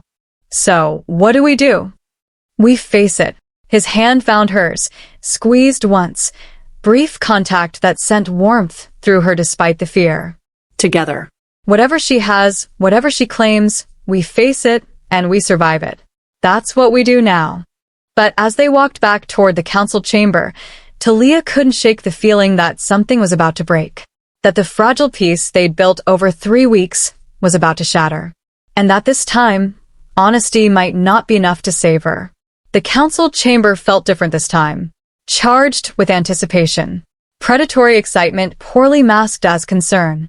Viridian stood at the center, holding what appeared to be documents, her expression triumphant in a way that made Thalia's stomach drop. This wasn't going to be a simple accusation. This was going to be an execution. And Viridian had brought the evidence to make it stick. Your Majesty, Viridian bowed with exaggerated deference as they entered. Thank you for convening on such short notice. I wouldn't have called this session if the matter weren't urgent. Her eyes locked onto Thalia. It concerns the loyalty and true intentions of Miss Thalia Winters. Lucian's hand tightened fractionally on Thalia's arm, the only sign of tension in his otherwise controlled demeanor. State your evidence, he commanded, his voice flat and dangerous. Viridian held up the documents like a prosecutor presenting the murder weapon. Communications between Miss Winters' pack and known hunter sympathizers. Messages indicating that Willow Creek has been feeding information about Summit security to outside sources. She paused for effect. And most damning, a letter from her mother, Elena Winters, discussing the possibility of placing Thalia in a position of influence to gather intelligence on your Majesty's activities. The chamber erupted in whispers. Thalia's world tilted. Her mother. Conspiring with hunters. It was absurd. Impossible. Elena hated hunters. They were the reason Thalia's father was dead. She would rather starve than ally with them. Let me see those documents, Lucian demanded, his voice cutting through the noise. Of course. Viridian approached, offering them with a smile that didn't quite hide her satisfaction. Lucian read in silence, his expression unreadable. Each second felt like an eternity. Finally, he looked up, his eyes finding Thalia's across the distance. Thalia, he said, his voice neutral, giving nothing away. Did you know about any of this? The question hit like a physical blow. He was asking publicly, forcing her to defend herself in front of the wolves who already wanted her gone. Smart, politically. It showed fairness. Gave her a chance to speak. But it also revealed doubt. And in that moment, Thalia understood exactly how alone she really was. Chapter 6. Forged Truth. No. The word came out stronger than Thalia felt, cutting through the whispers that had filled the chamber like poison. She stepped forward, away from Lucian's side, refusing to hide behind his protection. If she was going to be condemned, she'd face it head-on. I knew nothing about any communications with hunters, Thalia continued, her voice steady despite the trembling in her limbs. My mother wouldn't. She would never ally with the people who killed my father. Your mother is desperate, Viridian interrupted smoothly, her voice dripping with false sympathy. A widow trying to secure her daughter's future by any means necessary. Is it so hard to believe she'd make deals with dangerous people if she thought it would elevate you? It's not just hard to believe, Thalia said, anger finally cutting through the shock. It's impossible. My mother hates hunters. They're the reason I grew up without a father. She would rather starve than work with them. Noble words, Viridian's smile sharpened. But the evidence speaks for itself. Evidence can be forged. The new voice cut through the chamber like a blade. Alpha Sterling Ashford rose from his seat, his copper hair catching the light, his expression thoughtful rather than accusatory. Your Majesty, Sterling continued, moving down the tiers toward the center. Might I examine those documents? Lucian handed them over without hesitation. Sterling studied them carefully, then motioned to one of his advisors, a small woman with clever eyes who produced a magnifying lens and began her own examination. The chamber held its breath. Interesting, Sterling murmured after a long moment. He held up one of the letters, tilting it toward the light. The seal on this letter is wrong. Wrong. Viridian's expression tightened. That's the Willow Creek pack mark. It is, Sterling agreed. But the wax composition is off. Too new. These letters are supposedly months old, but this seal was made within the last week. Perhaps two. Hope flared in Thalia's chest, fragile and desperate. Sterling's advisor spoke up, her voice precise and professional. Furthermore, the ink used here isn't available in Willow Creek territory. It's a northern blend, expensive, used primarily by. She paused delicately, her eyes flicking to various pack leaders. High-ranking officials in territories adjacent to the Shadow Reach. The implication hung heavy in the air. Someone with resources and access had created these forgeries. Someone likely in this very chamber. This is preposterous. Viridian snapped, her composure cracking. Are you suggesting I fabricated evidence? I'm suggesting, Sterling said calmly, that someone did. Whether that's you, or whether you were fed false information by the true conspirators, remains to be determined. He turned to Lucian. But these documents are definitely forged, Your Majesty. The king's expression could have frozen fire. He rose slowly from his throne, and the temperature in the room seemed to drop 10 degrees. Alpha Viridian. Lucian's voice was soft, but it carried the promise of violence. You will submit to a formal investigation. Your movements over the past month. Your communications. Your contacts. All of it. He stepped down from the platform, moving toward her with predatory grace. If you've been manipulated, we'll discover who's responsible. If you've actively conspired against a member of my household. He let the threat hang unfinished. Everyone in the chamber understood what it meant. Viridian's face had gone pale. She'd overplayed her hand, revealed herself too soon. Whatever she'd planned, discrediting Thalia, forcing Lucian to choose between protecting her and maintaining political balance, it had backfired spectacularly. Your Majesty, I was merely presenting information that was brought to my attention. By whom? I don't recall. You don't recall. Lucian's laugh was devoid of humor. How convenient. Guards, escort Alpha Viridian to her quarters. She's confined there pending investigation. If she attempts to leave or communicate with outside contacts, it will be considered an admission of guilt. Guards moved forward immediately. Viridian looked around the chamber desperately, seeking allies, but found only calculating faces. Pack leaders are already distancing themselves from her failure. As she was led away, still protesting, Thalia felt her legs threaten to give out. The adrenaline that had kept her standing was crashing, leaving her hollow and shaking. I want my mother brought here, Thalia said suddenly, surprising herself. Her voice rang out clear and strong. Under safe escort. Immediately. Lucian turned to her, something like pride flickering in his eyes. If these documents claim to represent her words, Thalia continued, addressing the entire chamber now, she deserves the right to face her accusers and defend herself. Agreed, Lucian said. He gestured to Corbin. See it personally, Beta. I want Thalia Winters brought to the summit under full protection. No one touches her. No one questions her until she's standing in this chamber. Corbin bowed, his expression unreadable. As you command, Your Majesty. Lucian's attention swept the remaining pack leaders. Let this be clear to everyone present. Accusations without evidence will not be tolerated. Forgeries and manufactured conspiracies will be met with the harshest consequences. And anyone who attempts to harm or discredit those under my protection will answer to me directly. The dismissal was implicit but absolute. Pack leaders filed out, their conversations hushed and urgent. Alliances were being reconsidered. Risks were being reassessed. The political landscape had just shifted dramatically, and everyone was scrambling to adjust. When the chamber had emptied except for 2 guards stationed by the doors, Lucian finally turned to Thalia. "I'm sorry." The words were quiet, but they hit like thunder. "I shouldn't have doubted you publicly," he continued, his mask cracking. "Shouldn't have asked if you knew. For a second, when I saw those documents, I wondered if I was capable of that kind of betrayal," Thalia finished.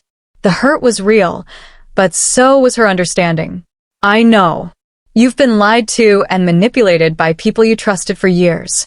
Of course you'd verify before condemning. That's no doubt. That's wisdom." It felt like doubt. Maybe. She moved closer, closing the distance between them. "But you also gave me a chance to defend myself publicly. You didn't silence the accusations or rule through fear alone. You listened, investigated, let the truth emerge." She touched his face, feeling the tension in his jaw. "That's why you're a good king. I'm a king who almost lost you to political games. But you didn't." Her hand remained on his cheek, grounding both of them. "I'm still here, still standing, still choosing to stay despite how dangerous it is."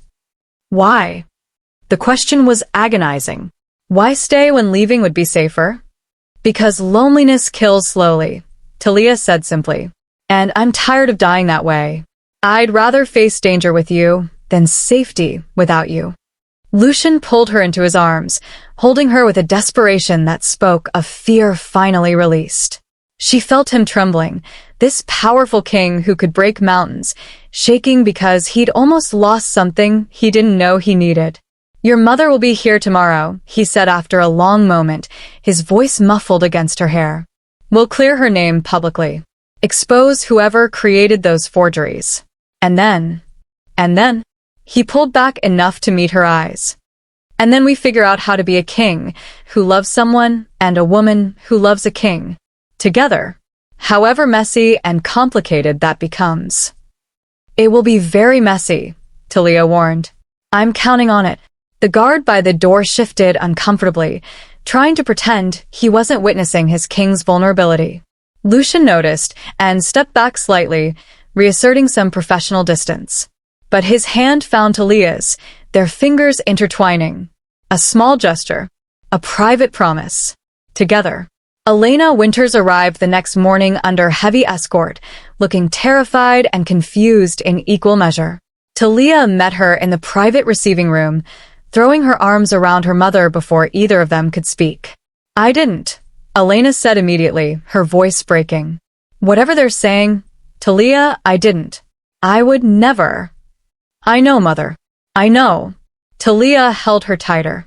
"The documents were forged. We've already proven it. You're not in danger." Elena sagged in relief, then pulled back to study her daughter. "You look different. I am different. Because of him." It wasn't a question. Elena had always been able to read Thalia too well. The Alpha King. "What you feel for him, it's real, isn't it?" Thalia nodded, unable to form words around the tightness in her throat.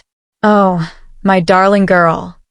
Elena cupped her face, her eyes shining with unshed tears. "I wanted better for you than this. Safer than this. I know. But this is what I want. Even knowing it could destroy you? Even then." Elena studied her for a long moment, then pulled her close again. "Then I'll stand with you. Whatever comes." The council reconvened that afternoon. Elena was brought in to testify, her fear visible but her voice steady as she denied any involvement with hunters or conspiracies. The investigation into the forgeries had progressed rapidly. Sterling's people had traced the ink to a supplier who'd sold it to members of Viridian's own pack. Under questioning, 3 of Viridian's betas had confessed. They'd acted without her direct knowledge, but used her ambition and her resources. Their goal had been to remove Thalia as a perceived threat to traditional power structures. If they could prove she was a spy, they could eliminate her without directly challenging the king. It had been stupid and desperate, and doomed to fail. But it had also been terrifyingly close to succeeding. Viridian herself was stripped of her alpha position, a harsh but necessary consequence. She'd allowed her pack to act against the king's interests, even if she hadn't directly ordered it. Leadership meant responsibility for those under your command. The conspirators were dealt with quietly. Thalia didn't ask for details. Through it all, Lucian remained at the center, implacable, fair, ruthless when necessary. The king his people needed him to be. But when the sessions ended, when they were finally alone in his study with the doors closed and the weight of the day pressing down, he let the mask fall. "It won't stop," he said quietly, staring out at the mountains. "The attempts to remove you. The political maneuvering. As long as you're with me, you'll be a target. I know. I could still send you away. Create a story that protects you. Make you invisible again." Thalia moved to stand beside him, looking out at the same view. "Do you want me to go?" "No." The word was immediate, certain. "But what I want and what's best for you might not be the same thing." "Then let me decide what's best for me." She turned to face him. "I choose this. I choose you. I choose to matter, even when it's dangerous. Even when it would be easier to hide." Lucian's hand found hers in the dimming light. 3 weeks ago, you were invisible. Now you're standing at the center of political storms that could tear kingdoms apart. 3 weeks ago, I was dying slowly of loneliness, Thalia countered. Now I'm living. Really living. That's worth fighting for. Even if the fight never ends? Especially then. He kissed her as the sun set over the mountains, painting the sky in shades of gold and crimson. It was softer than their first kiss, but no less intense, a promise rather than a claim. When they finally broke apart, both smiling despite everything, Thalia felt something settle in her chest.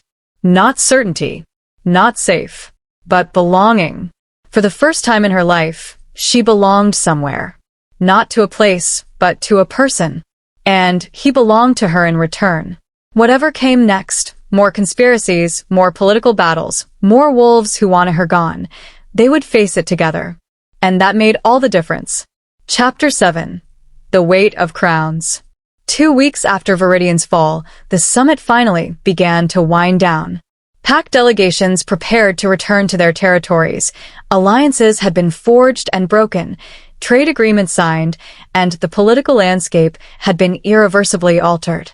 The attempted assassination and subsequent conspiracy had left everyone wary, cautious, looking over their shoulders. But for Thalia, those 2 weeks had been something else entirely. An education in what it meant to stand beside power. She'd sat through endless strategy sessions, learning to read the subtle tells that betrayed a lie or revealed hidden motives. She'd navigated formal dinners where every word was a potential weapon, every smile a calculated move. She'd watched Lucian make decisions that would affect thousands of lives, and seen the weight of those choices settle onto his shoulders like stones. And through it all, she'd learned something crucial. Being visible was both a gift and a curse. People saw her now. I remembered her name, sought her attention or her favor. But they also watched for weakness, for mistakes, for any opening they could exploit. It was exhausting and exhilarating in equal measure. Thalia stood in the gardens at dawn, watching mist rise from the perfectly manicured paths. The Crimson Gardens had been the site of so much violence weeks ago. Now they were peaceful again, beautiful, as if nothing had happened. As if 3 hunters hadn't breached the impossible. As if her life hadn't changed forever. Couldn't sleep? She turned to find Elena approaching, wrapped in a thick shawl against the morning chill. Her mother had stayed at the summit after her testimony, finding unexpected purpose in organizing relief efforts for smaller packs struggling with resource shortages. Too much thinking, Thalia admitted. Elena joined her, both women watching the sunrise in comfortable silence for a moment. The summit ends in 3 days, Elena said finally. Most packs will return home. Will you? The question hung between them, heavy with implications. I don't know, Thalia said honestly. Lucian hasn't asked me to stay. Hasn't asked me to leave either. We've been so focused on surviving the immediate threats that we haven't talked about after. After, Elena repeated softly. That's the dangerous part, isn't it? When the crisis ends and you're left with the reality of what you've chosen. Do you think I'm making a mistake? I think you're in love with a man who carries the weight of kingdoms. Elena's voice was gentle but firm. I think that kind of love requires sacrifices most people can't imagine. And I think you need to decide if you're ready for what that means. What does it mean? It means you'll never truly be safe. Never truly private. Every decision you make will be scrutinized. Every relationship you have will be filtered through the lens of political advantage. Elena turned to face her daughter. It means giving up the simple life you might have had for something infinitely more complicated. I never had a simple life, Thalia said quietly. I was invisible, mother. Slowly disappearing. This, she gestured vaguely, encompassing everything that had happened. This is complicated and dangerous and terrifying. But at least I'm alive. Elena studied her for a long moment, then pulled her into an embrace. Then stay alive, my darling girl. Stay sharp. Stay true to yourself. She pulled back, her eyes fierce. And don't let them change who you are. That's what he needs most. Someone who remains real when everything else is performance. The morning council session was mercifully brief. Final trade agreements were ratified, territorial disputes were settled, and the enhanced security measures that had been implemented after the assassination attempt were made permanent. Thalia sat in her usual seat beside Lucian's throne, no longer uncomfortable with the position. She'd learned to project calm authority even when her stomach churned with nervousness. As the session concluded, Sterling Ashford approached the platform, his expression unusually serious. Your Majesty, might I request a private word? Lucian nodded, gesturing toward his study. Walk with us. The three of them moved through the corridors, guards maintaining a respectful distance. Once inside the study with the doors closed, Sterling's diplomatic mask fell away, revealing genuine concern. I'll be direct, he said. There's talk among the remaining alphas. About Miss Winters. About her position. What kind of talk? Lucian's voice was dangerously quiet. Some are calling for clarification. Is she your mate? Your advisor? Your. Sterling hesitated. Your consort? The ambiguity is making people nervous. They don't know how to treat her, what protocols to follow, what respect to show. Her position is whatever I say it is. With respect, Your Majesty, that's not enough. Not anymore. Sterling leaned forward. She's been sitting in the Queen's chair for weeks now. She participates in strategy sessions. She has your ear in ways that influence policy. People need to know if this is temporary or permanent. If she's, forgive me, Miss Winters, if she's a passing fancy or something more substantial. Thalia felt heat creep up her neck. Hearing it laid out so bluntly, so clinically, made the reality of her situation crash down. She was in limbo, neither truly belonging nor truly separate. What are you suggesting? Lucian asked, though his tone suggested he already knew. I'm suggesting you make a formal declaration. Claim her as your mate publicly, or... Sterling's eyes flicked to Thalia with something like sympathy. Or send her home with honor and let everyone move forward with certainty. The silence that followed was suffocating. Thalia's heart hammered in her chest. She'd known this moment was coming and had felt it building over the past weeks. But hearing it spoken aloud made it impossible to ignore. Lucian needed to choose. Publicly, permanently, irrevocably. And she had no idea what he would decide. Give us the room, Lucian said finally. Sterling bowed and left quickly, clearly relieved to escape the tension. When the door closed, Lucian moved to the windows, his back to Thalia. The silence stretched between them, filled with everything they hadn't said, hadn't dared to voice. He's right, Lucian said finally, his voice rough. This ambiguity can't continue. It's not fair to you, and it's creating instability. So, what do you want? Thalia forced the words out, even though she was terrified of the answer. What do I want? He turned to face her, and the raw emotion in his expression stole her breath. I want to keep you. I want to claim you publicly as mine, and dare anyone to question it. I want to build something real in this world of performances and political games. But But I don't know if I have the right to ask that of you. He moved closer, his hands coming up to frame her face. Being my mate, my queen, it's not romance, Thalia. It's my responsibility. It's dangerous. It's giving up any chance of a normal life. It's standing beside me while I make impossible decisions, while I carry the weight of thousands of lives, while I do things that will haunt me. You think I don't know that? Thalia's hands covered his. I've watched you these past weeks. I've seen what it costs you. The loneliness, the isolation, the burden of always being strong, always being right, always being the one who decides who lives and who dies. And you still want this? I want you. The words came from somewhere deep, somewhere honest and unshakable. Not the crown or the power or the position. You. The man who kissed me in a sacred cavern and admitted he didn't know how to hope.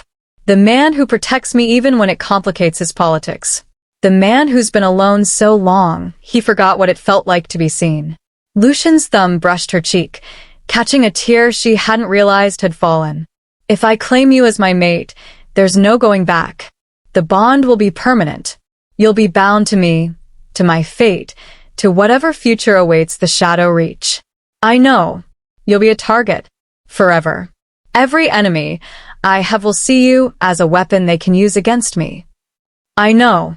You'll give up the simple life you could have had. The quiet happiness. The safety of obscurity. I was never going to have that anyway, Thalia said, a sad smile touching her lips. I was always going to be invisible, always going to be overlooked. At least this way, I'm invisible by choice. At least this way, I matter. You've always mattered. His voice was fierce. From the moment you warned me about those hunters, from the moment you attacked armed men with nothing but a champagne bottle and desperate courage, you've mattered. The question is whether you're ready for the world to see it too. Thalia took a deep breath, centering herself. This was it. The moment that would define everything that came after. Ask me, she said softly. Whatever formal declaration Sterling is talking about, whatever ceremony or ritual makes this official, ask me. Thalia. Ask me, she repeated, stronger now. Because I need you to know that this is my choice. Not political pressure, not circumstance, not because I have nowhere else to go. My choice. So, ask me properly. Lucian stared at her for a long moment, something like wonder crossing his face. Then slowly, deliberately, he dropped to one knee before her. The gesture was so unexpected, so completely at odds with his usual commanding presence, that Thalia's breath caught. Thalia Winters, he said, his voice formal but his eyes burning with intensity. I am not an easy man to love. I carry darkness and violence and decisions that will haunt us both. I can't promise you safety or simplicity or peace. He took her hand in both of his. But I can promise you the truth. Partnership. A place beside me where you'll never be invisible again. Will you accept the mate bond? Will you stand beside me as my queen, my equal, my partner in all things? Tears blurred Thalia's vision, but her voice was steady when she answered. Yes. The word fell between them like a stone into still water, sending ripples in every direction. Lucian rose, pulling her into his arms, and the kiss they shared was different from all the others. It tasted of promises and permanence, of choices made with full knowledge of their consequences. When they finally broke apart, Thalia saw something in his eyes that made her heart ache. Relief. Pure, overwhelming relief. As if he'd been holding his breath for weeks. Terrified, she would choose to leave. We'll make the formal announcement tonight, Lucian said, his forehead resting against hers. At the farewell banquet. By tomorrow morning, everyone will know. And then... He pulled back slightly. And then you're mine. Publicly, permanently, irrevocably mine. Are you ready for that? No, Thalia admitted. But I'm choosing it anyway. His smile was small but genuine. That's my brave girl. The farewell banquet was the grandest event of the summit, a final display of wealth and power before the packs dispersed. The grand hall had been transformed, decorated with flowers and lights that made the space feel almost magical. Thalia wore a gown that Elena had helped her choose, deep midnight blue that made her pale hair seem to glow. It was more elaborate than anything she'd ever worn, with silver embroidery that caught the light when she moved. She looked like someone who belonged beside a king. She felt like an imposter playing dress-up. "Breathe," Elena whispered as they prepared to enter the hall. "You've faced assassins and conspiracies. You can face a formal dinner." The assassins were easier, Thalia muttered, but she straightened her spine and lifted her chin. Dignity costs nothing and can never be taken, only surrendered. The herald announced them as they entered. His Majesty, Alpha King Lucian Blackthorn of the Shadow Reach, and his honored guest, Miss Thalia Winters of Willow Creek.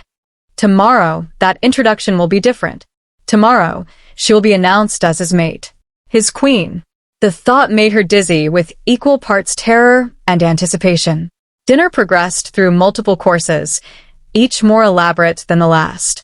Thalia made polite conversation with the pack leaders seated nearby, navigating the social waters with the skills she developed over weeks of survival.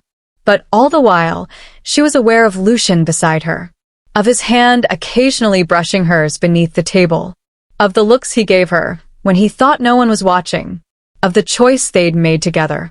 Finally, as dessert was being cleared, Lucian stood. The hall fell silent immediately, all attention shifting to their king. "Before we conclude this summit," Lucian began, his voice carrying effortlessly through the space, "I have an announcement to make." He held out his hand to Thalia, one that concerns not just policy or politics, but the future of the Shadow Reach. Thalia took his hand and stood, her heart thundering so loud she was certain everyone could hear it. "Many of you have questioned Miss Winters' position over these past weeks," Lucian continued. "Some have speculated, some have conspired, some have simply wondered what role she plays in my life." He turned to face Thalia, his expression softening in a way that made her breath catch. "I'm here to answer that question definitively." The hall was so quiet that Thalia could hear her own pulse. "Thalia Winters saved my life through courage and selflessness. She has stood beside me through conspiracy and crisis with honesty and strength. She sees me, truly sees me, in ways no one else ever has." His hand tightened on hers. "And I have chosen her as my mate. Tomorrow, we will complete the bonding ceremony. And from that moment forward, she will be recognized as Queen of the Shadow Reach, with all the rights, responsibilities, and protections that position entails." The reaction was immediate and mixed. Some pack leaders rose in applause, genuine or politically motivated. Others remained seated, their expressions ranging from surprise to calculation to barely concealed hostility. But Thalia barely noticed. She was too focused on Lucian, on the way he looked at her like she was the only person in the room, like she mattered, like she was seen. To the future, Lucian raised his glass, his eyes never leaving Thalia's face. And to the woman brave enough to stand beside a king. The toast echoed through the hall, hundreds of voices repeating the words. And Thalia, who had spent her entire life invisible, stood in the center of it all and finally felt like she belonged. Tomorrow will bring challenges. Opposition. Wolves who would never accept a Delta as their queen. But tonight she had this. Tonight, she had chosen love over safety. And that made all the difference. Chapter 8. The Bonding Ceremony. Morning arrived too quickly and too slowly. Thalia woke before dawn, unable to sleep despite the exhaustion that had settled into her bones. Today was the bonding ceremony. Today, she would be officially tied to Lucian, not just emotionally, but supernaturally. The mate bond would link their souls, their wolves, their very essences. It was permanent, unbreakable, eternal. She should have been terrified. Instead, she felt strangely calm. Elena arrived as the first light touched the horizon, carrying a tray of tea and barely touching the food she insisted Thalia eat. "You need your strength," Elena said, pushing a plate of fruit forward. "The ceremony is draining, even for those born to this world. For someone stepping into queenship." She trailed off, worrying etching lines around her eyes. "I'll be fine, mother. You're about to bond with the most powerful alpha in our world." Fine seems inadequate. Elena sat across from her, taking Thalia's hands. Do you know what the mate bond actually does? Thalia nodded. She'd spent the past week learning everything she could about the ancient ritual. It connects our wolves on a primal level. I'll be able to feel his emotions, sense when he's in danger. He'll be able to do the same with me. Our life forces become intertwined. If one of us dies, the other feels it like a physical wound. It's more than that, Elena said softly. The bond creates vulnerability.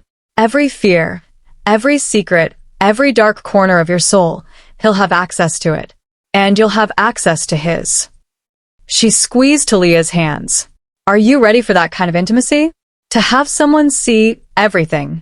Thalia thought of Lucian's confession in the Heart of Worlds. Of the loneliness she'd seen in him from their very first meeting. Of the darkness he carried and the light he tried so hard to maintain. I've been seeing him all along, she said quietly. This just makes it mutual. Elena's eyes shimmered with unshed tears. You're so brave, my darling. So much braver than I ever was. You survived losing your mate and raising a child alone. That's the bravest thing I can imagine. That was survival. This. Elena gestured at everything Thalia was about to step into. This is a choice. That requires a different kind of courage. A knock at the door interrupted them. One of the court attendants entered, bowing deeply. Miss Winters, the preparations are ready. It's time to begin. The bonding ceremony took place in the Heart of Worlds, the sacred cavern where Lucian had first kissed her. It felt fitting somehow that the space where they'd first admitted their feelings would be where those feelings became permanent. But the cavern looked different now. The bioluminescent moss had been encouraged to grow brighter, casting the entire space in ethereal blue-green light. Ancient symbols had been painted on the floor in phosphorescent paint, forming a circle large enough for two people to stand within. And at the four cardinal points, fires burned in bronze braziers, filling the air with the scent of sage and cedar. A small group had gathered to witness, Elena, Corbin, Sterling, and a handful of other pack leaders whose support was crucial for political stability. The ceremony had to be witnessed to be recognized, but tradition allowed the couple to choose who would bear witness. Thalia was grateful for the intimacy. She didn't think she could handle a crowd right now. She entered wearing a simple white dress, ceremonial garb that symbolized beginning, potential, transformation. Her hair hung loose down her back, unadorned except for a single silver clip that had been her father's gift to Elena on their own bonding day. Lucian was already in the circle, wearing black as befitted an alpha king. But his eyes, those dark, intense eyes, found hers immediately, and everything else fell away. This was real. This was happening.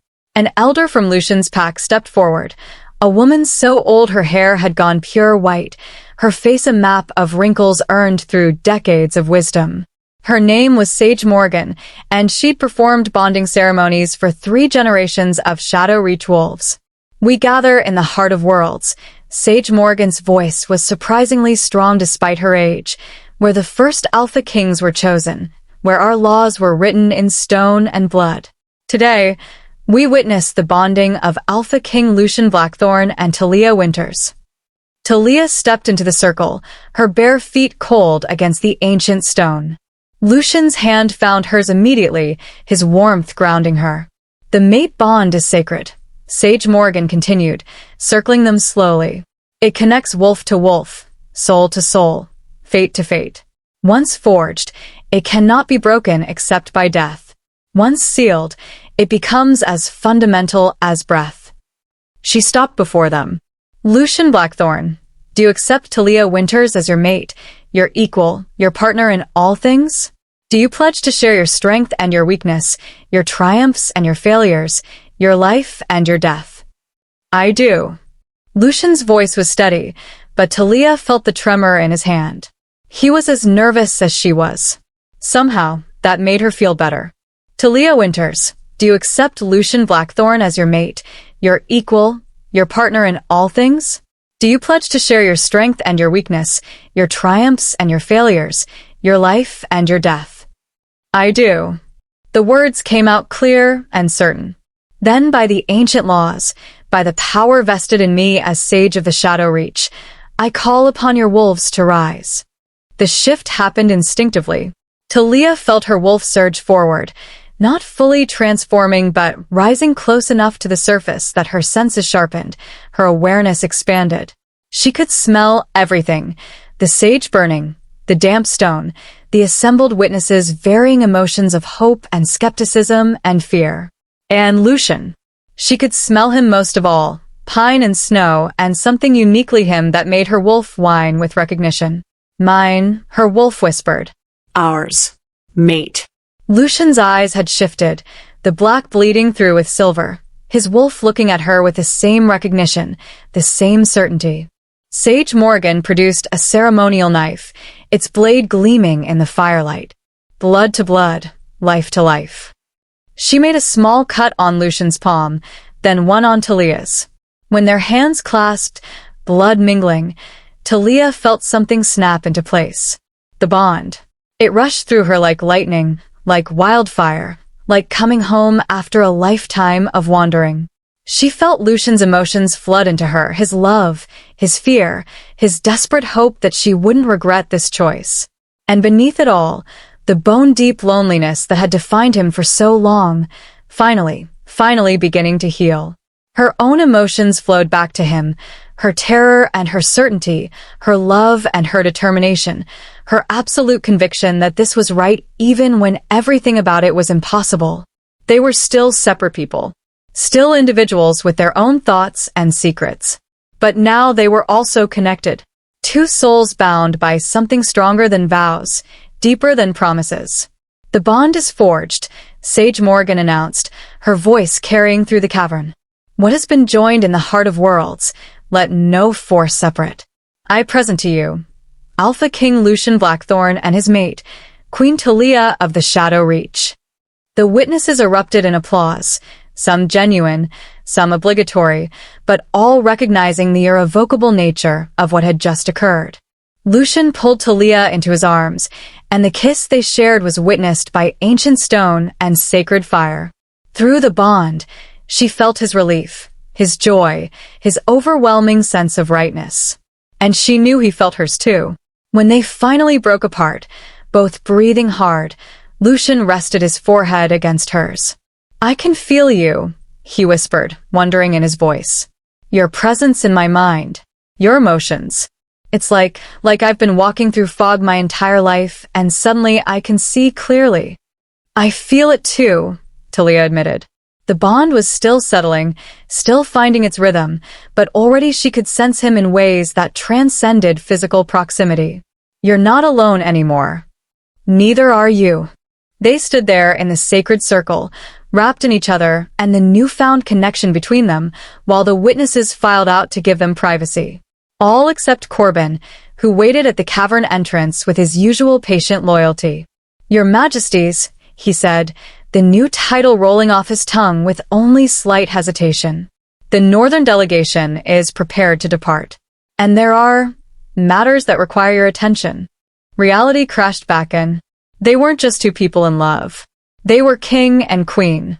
Leaders with responsibilities that didn't pause for personal joy. Give us a moment, Lucian said, but his hand remained locked with Thalia's. Through the bond, she felt his reluctance to let go, to step back into the role that demanded so much. Actually, Thalia said, surprising herself, I should attend these matters too. If I'm to be queen, I need to start learning what that means. Lucian's pride flowed through the bond, warm and affirming. Together, then. Always. The rest of the day passed in a blur of administrative duties, farewell ceremonies, and the endless politics that came with ruling the largest pack territory. Thalia sat beside Lucian through it all, learning, observing, occasionally offering perspectives that made him pause and reconsider. The bond made it easier. She could feel when he was frustrated, when he was uncertain, when he needed support versus when he needed space. And he could sense the same in her.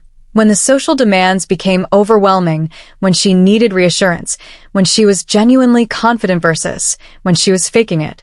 It was intimate in ways that transcended physical closeness. It was also exhausting.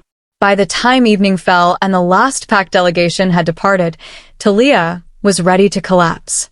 They retreated to Lucian's private chambers, their chambers now, she supposed, and she immediately kicked off the ceremonial shoes that had been pinching her feet all day. "I'm never wearing those again," she declared, flopping onto the massive bed. Lucian laughed. Actually laughed, a sound she was learning to treasure for its rarity. "You say that now. Wait until the winter solstice ceremonies. Those require even more elaborate footwear. Kill me now." "Can't. We're bonded. If you die, I feel it. Very inconvenient." He sat beside her, his hand finding hers automatically. Through the bond, she felt his exhaustion matching her own.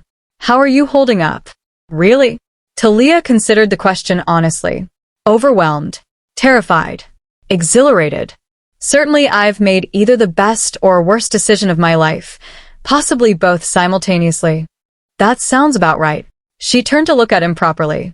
In the soft lamplight, he looked younger than usual, less like the formidable Alpha King, and more like just Lucian, the man who'd admitted he didn't know how to hope, the man who'd knelt before her and asked her to share his impossibly complicated life. "I can feel you, you know," she said softly. Right now. "You're relieved that everyone's gone. You're worried about the Western Territories, something Sterling mentioned earlier. You're..." She paused, sensing something deeper. "You're afraid I'll regret this." "The bond goes both ways," he reminded her. "I can feel your uncertainty too. Your fear that you're not prepared for this. That you'll fail somehow." "Will I?" "Probably. I fail all the time." At her shocked expression, he smiled. "I'm not infallible, Thalia. I make mistakes. Bad decisions. I second-guess myself constantly. Being king doesn't mean being perfect. It means trying anyway, failing forward, learning from the disasters you create." "That's not particularly reassuring." "It's honest." He pulled her closer, his arm around her shoulders. "We're going to make mistakes together. We're going to face opposition and conspiracy and wolves who will never accept you as queen. Some days, you'll hate me for bringing you into this world. Some days, I'll wonder if I was selfish to ask you to stay. And the other days? The other days, we'll remember why we chose this. Why did we choose each other?" He kissed her temple. "Today was one of the good days. Tomorrow might not be. That's the reality of what we've built." Thalia snuggled closer, feeling his heartbeat steady beneath her ear. Through the bond, she felt his love, not the desperate, clinging kind, but the steady, enduring kind. The kind that would weather storms and survive disasters. The kind worth fighting for. "Tell me about the Western Territories," she said. "The thing that's worrying you."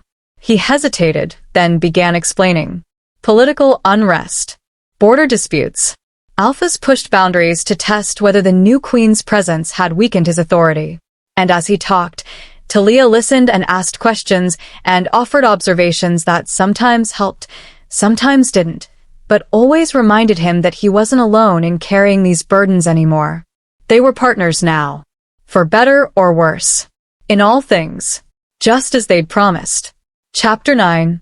The Queen's First Test. The Shadow Reach was nothing like Thalia had imagined. She'd expected grandeur, and there was plenty of that.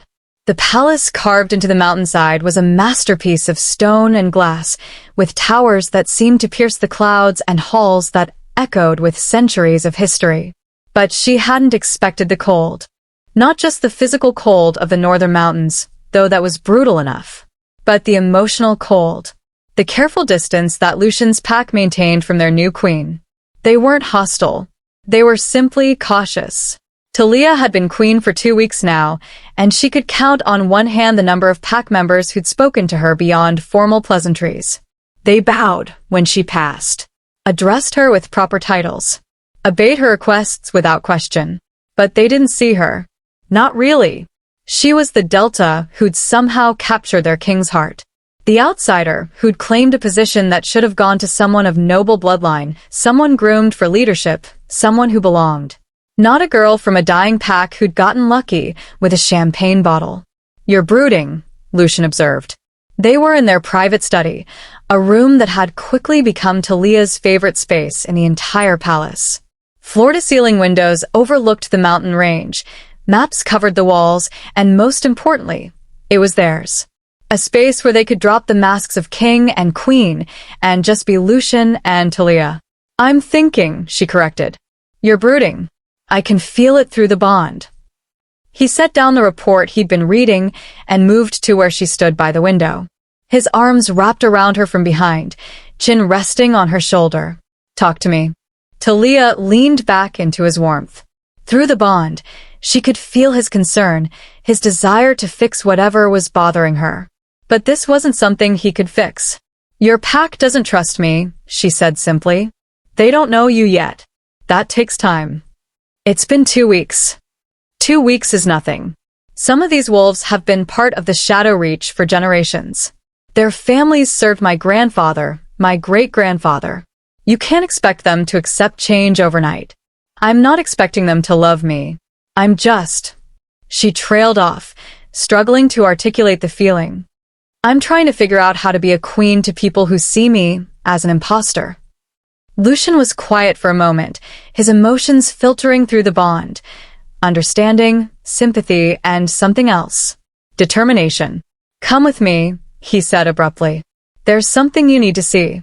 He led her through the palace, down corridors she'd never explored, to a section that seemed older than the rest.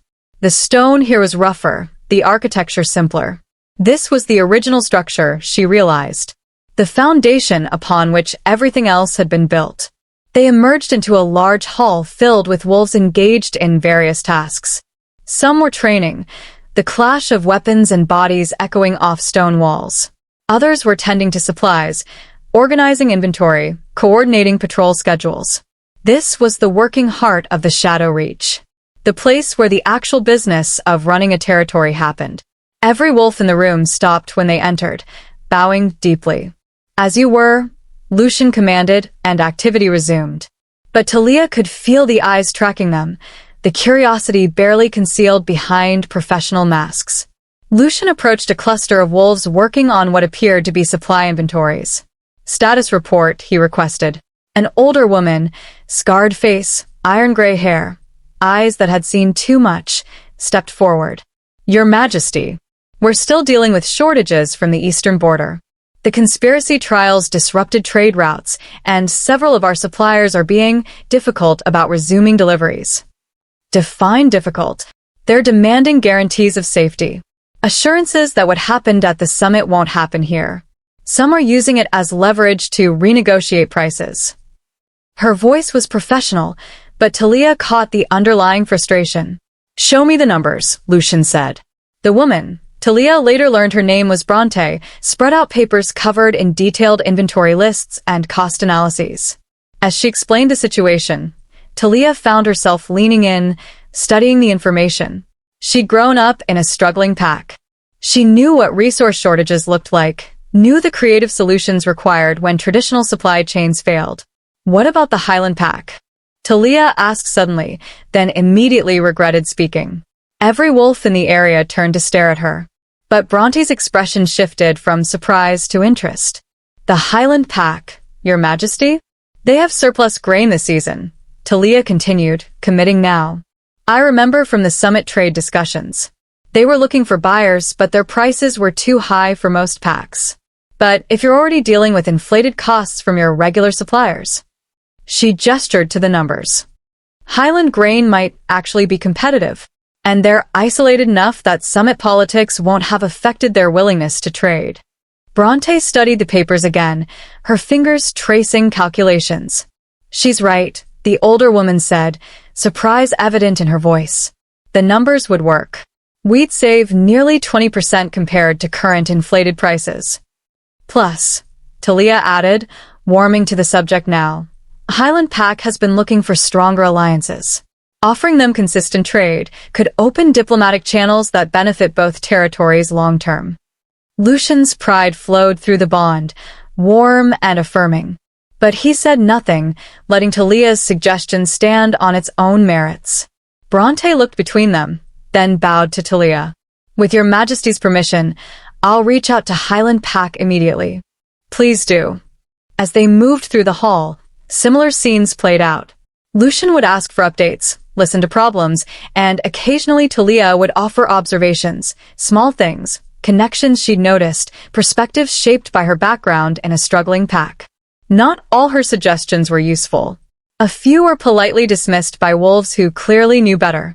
But enough of them landed, enough proved valuable, that by the time they left, Thalia could feel the atmosphere had shifted. The wolves still didn't trust her, but they were starting to see her as something other than just the king's inexplicable choice. They were starting to see her as someone who might actually contribute. That was intentional, Thalia said once they were back in their study. What was it? Take me there. Making me engage with your pack. Giving me a chance to prove myself useful. She turned to face him. You set that up. I created an opportunity, Lucian admitted. What you did with it was entirely your choice. I can't make them respect you, Thalia. That has to be earned. But I can make sure you have chances to earn it. What if I'd failed? What if I'd said something stupid and made things worse? Then we'd deal with it together. That's what the bond means. I don't succeed while you fail, or vice versa. We rise or fall together. He pulled her close. But you didn't fail. You saw connections that others missed. Use your background as an advantage rather than letting it be a weakness. That's exactly what a good queen does. Through the bond, Thalia felt his sincerity. He genuinely believed in her capability, even when she didn't believe in herself. It was both comforting and terrifying. There's going to be more tests, aren't there? She asked. Constantly. Being queen isn't about wearing a crown and looking pretty at ceremonies. It's about making decisions that affect thousands of lives. It's about finding solutions when there are no good options. It's about... A sharp knock interrupted him. Corbin entered without waiting for permission, his expression grim. Your Majesty, we have a situation. The Western Territories, Alpha Dax has declared independence from Shadow Reach Authority.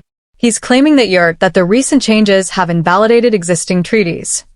Thalia's stomach dropped. This was it. The challenge Lucian had been anticipating. And it was directly tied to her presence. Gather the council, Lucian commanded, his voice shifting instantly to the cold authority of the Alpha King. I want every senior advisor in the war room in 20 minutes. Corbin hesitated. Should the Queen? The Queen will be there, Lucian said firmly. This concerns her as much as it concerns me. After Corbin left, Lucian turned to Thalia. Through the bond, she could feel his conflict, wanting to protect her from this, knowing he couldn't. This is because of me, she said quietly. Alpha Dax is using our bonding as an excuse to break away. Alpha Dax is using our bonding as an excuse, Lucian agreed. But he's been looking for reasons to rebel for years. If it wasn't this, it would be something else. He sees opportunity in transition, thinks I'm distracted or weakened. Are you? Distracted? Yes. His smile was rueful, but not weakened.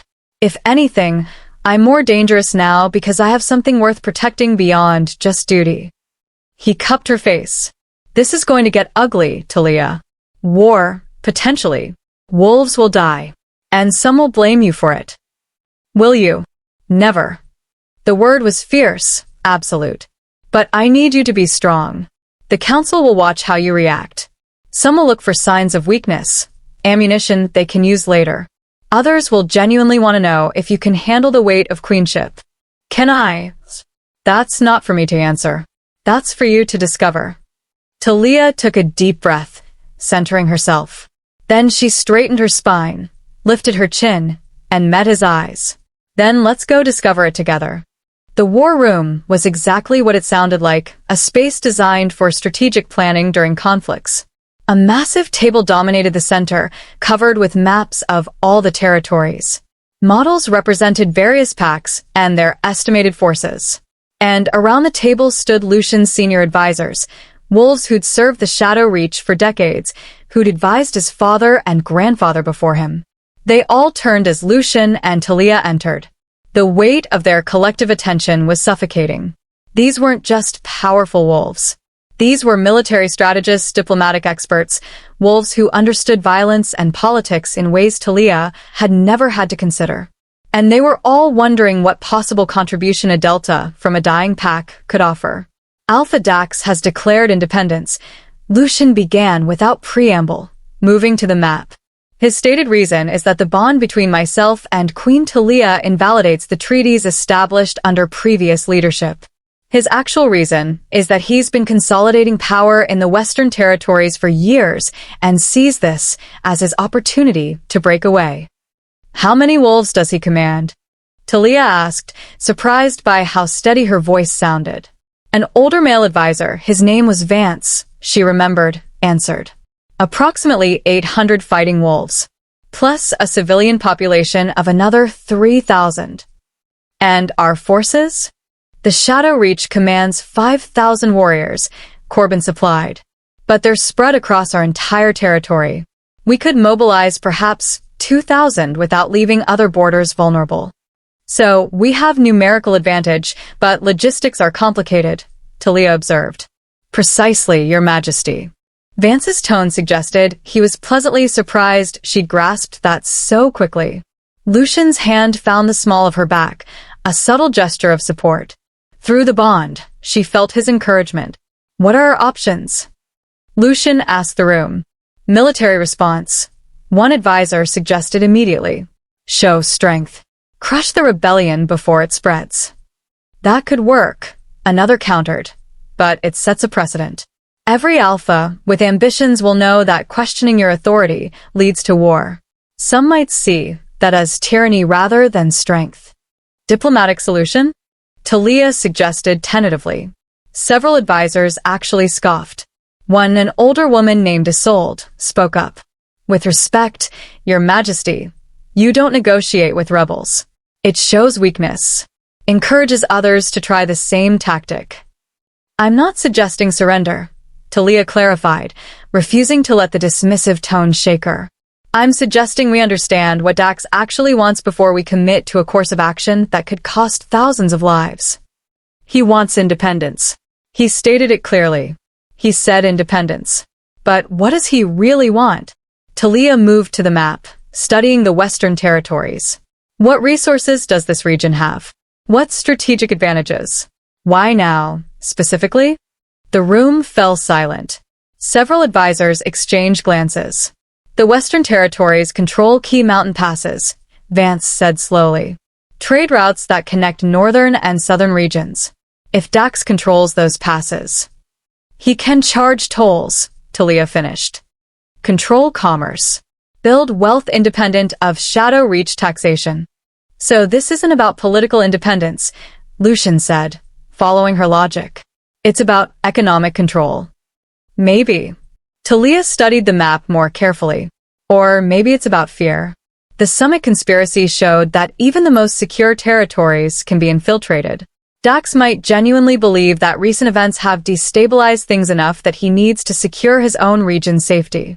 You're giving him too much credit, Isolde said flatly. He's ambitious and opportunistic. People can be multiple things at once. Thalia turned to face the advisors. I'm not saying he's noble or that his concerns are valid. I'm saying we need to understand his actual motivations before we choose a response. Because if we crush him militarily and the real issue is fear, we've just confirmed that fear for every other alpha watching. But if we address the underlying concerns, economic opportunity, security guarantees, we might resolve this without bloodshed. The room was quiet. Then Sterling, who'd been standing silently in the corner, spoke up. The Queen makes a valid point. Understanding motivation is the first step in any negotiation. We're not negotiating, Isolde began. We're exploring options. Lucian cut her off, his voice brooking no argument. Queen Thalia is right. We need better intelligence before committing to war. Corbin, I want detailed reports on Dax's recent activities. Who he's been meeting with, what resources he's been stockpiling, any communications we can intercept. Sterling, reach out through back channels. Feel out whether there's room for dialogue. And if there isn't, Isolde asked, then we crush him. Lucian's voice was cold, final. But we'll do it knowing we exhausted every other option first. That matters, both for history and for the other alphas watching to see how we handle dissent. The meeting continued for another hour, but the tone had shifted. Thalia's contributions were still occasionally dismissed, but more often they were considered, debated, and incorporated into strategy. She was earning her place at the table, one conversation at a time. When they finally returned to their chambers late that night, both exhausted, Lucian pulled Thalia into his arms. "You did well today," he murmured against her hair. "I barely contributed. You changed how they think about problems, made them consider perspectives they'd ignored. That's more valuable than you realize." He pulled back to look at her. Being queen isn't about knowing everything. It's about asking the right questions and being brave enough to challenge assumptions. Even when they scoff at me? Especially then. Through the bond, Thalia felt his pride, his love, his absolute conviction that she belonged exactly where she was. And slowly, carefully, she was starting to believe it too. Chapter 10. Shadows and Negotiations. 3 days after Alpha Dax's declaration, the intelligence reports arrived. Thalia sat beside Lucian in the war room as Corbin spread documents across the table. Intercepted communications, surveillance reports, financial records obtained through methods she probably didn't want to know about. The picture they painted was more complex than anyone had anticipated. Dax has been stockpiling resources for over a year, Corbin reported, his finger tracing supply routes on the map. Food, weapons, medical supplies. He's been preparing for independence long before the bonding ceremony. So Thalia was just a convenient excuse, Sterling observed from his position across the table. Not the actual cause. Correct, Corbin confirmed. But there's more. Look at his communication patterns. He pulled out another document. 3 months ago, Dax received multiple messages from an unknown source. We haven't been able to trace the origin, but the content suggests someone was feeding him information about vulnerabilities in Shadow Reach defenses. Lucian's expression darkened. Another conspiracy. How deep does this go? Unknown. But here's what's interesting. Corbin produced another paper 2 weeks ago. Those communications stopped. Completely. Right after Viridian's fall at the summit. Because whoever was feeding Dax information was connected to Viridian's conspiracy, Thalia said, the pieces clicking together in her mind. When that network collapsed, Dax lost his intelligence source. Which means he declared independence at exactly the wrong time, Sterling added. He's committed to a course of action based on information he no longer has access to. He's isolated. The room fell silent as everyone absorbed the implications. He's vulnerable, Vance said slowly. More vulnerable than he realizes. If we move quickly, we could crush him easily, Lucian finished. Or we could use his vulnerability as leverage for negotiation. All eyes turned to Thalia. She'd been the one advocating for diplomatic solutions. Now the moment had arrived to see if her approach would work. Send an emissary, she said, her voice steadier than she felt. Not to negotiate independence, that's off the table. But to offer dialogue. Make it clear that we know about his preparations, his lost intelligence network, his isolation. Give him a path to step back without losing face. And if he refuses? Isolde challenged. Then we've given him every chance to avoid war. And when we do respond with force, every other alpha will know we exhausted diplomatic options first. Thalia met the older woman's skeptical gaze. You can rule through fear or through respect. Fear is faster, but respect lasts longer. The Queen speaks wisdom, Sterling said. Though I'd suggest we also position forces along the border. Diplomacy backed by visible strength tends to work better than diplomacy alone. Lucian nodded slowly, his emotions filtering through the bond. Pride, concern, determination. We'll do both. Sterling, you'll lead the diplomatic mission. Take a small delegation, make the offer genuine but limited. Corbin, mobilize our forces but keep them defensive. Show strength without appearing aggressive. And if Dax attacks during negotiations? Corbin asked. Then Sterling retreats immediately, and we respond with overwhelming force. Lucian's voice was cold, final. I'm willing to negotiate. I'm not willing to be played for a fool. The delegation departed the following morning. Sterling led 6 experienced diplomats, wolves chosen for their ability to navigate complex political situations. Thalia watched them leave from the palace balcony, anxiety churning in her stomach. "They'll be fine," Lucian said, joining her. "Sterling has survived worse situations than this." "I know. It's just..." She struggled to articulate the feeling. "What if I'm wrong? What if pushing for diplomacy just gives Dax time to prepare? What if wolves die because I convinced you to try talking first? Then we'll deal with it together." His arm wrapped around her shoulders. Leadership means making decisions with incomplete information. Sometimes they work out, sometimes they don't. But you can't let the fear of being wrong paralyze you into inaction. How do you live with it? The weight of all these decisions. Poorly most days. His smile was rueful. "But having you helps. Sharing the burden makes it lighter, even when it doesn't make it easier." Through the bond, Thalia felt the truth of his words. The loneliness that had defined him for so long had eased. Not disappeared. Leadership would always be isolating to some degree, but softened by the presence of someone who truly understood, who truly saw him. And she realized that the bond worked both ways. Her own fears and doubts were less overwhelming when shared with someone who believed in her capability even when she didn't believe in herself. "Come on," Lucian said, pulling her back inside. "While we wait for news from Sterling, there's something else we need to address." He led her to a section of the palace she'd avoided until now, the royal archives. Centuries of Shadow Reach history preserved in documents, treaties, laws, and records. "If you're going to be queen," Lucian said, guiding her through rows of ancient texts, "you need to understand what that means. Not just the politics and strategy, but the history, the precedents, the patterns that repeat across generations."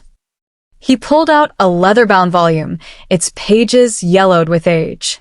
"This is the chronicle of Queen Aurelia, the last queen to rule the Shadow Reach before my grandmother. She came from a minor pack and married my great-grandfather against significant opposition." Thalia took the book carefully, opening to a random page. The handwriting was elegant, the words thoughtful. "They call me the outsider queen," one entry read. "They say I don't belong, that my bloodline is insufficient, that my presence weakens the throne. Perhaps they're right, but I've learned that belonging isn't something granted by others. It's something you create through action, through choice, through refusing to let their doubts become your reality." Thalia looked up at Lucian. What happened to her? She ruled for 40 years, survived 3 assassination attempts, 2 coups, and a plague that nearly destroyed the northern territories. By the time she died, she was beloved, remembered as one of the wisest queens in our history. He paused. But the first decade was brutal. She almost didn't survive it. "Why are you showing me this?" "Because you need to know you're not the first outsider to claim this position. And you need to understand that the wolves who doubt you now might become your strongest supporters later." He pulled out another volume.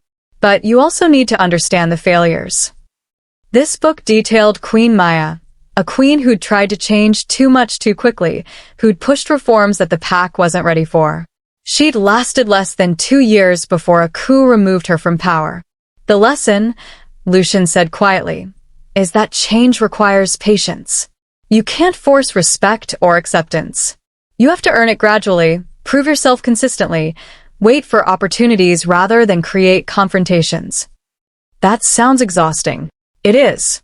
But it's also how you build something that lasts. He took her hand.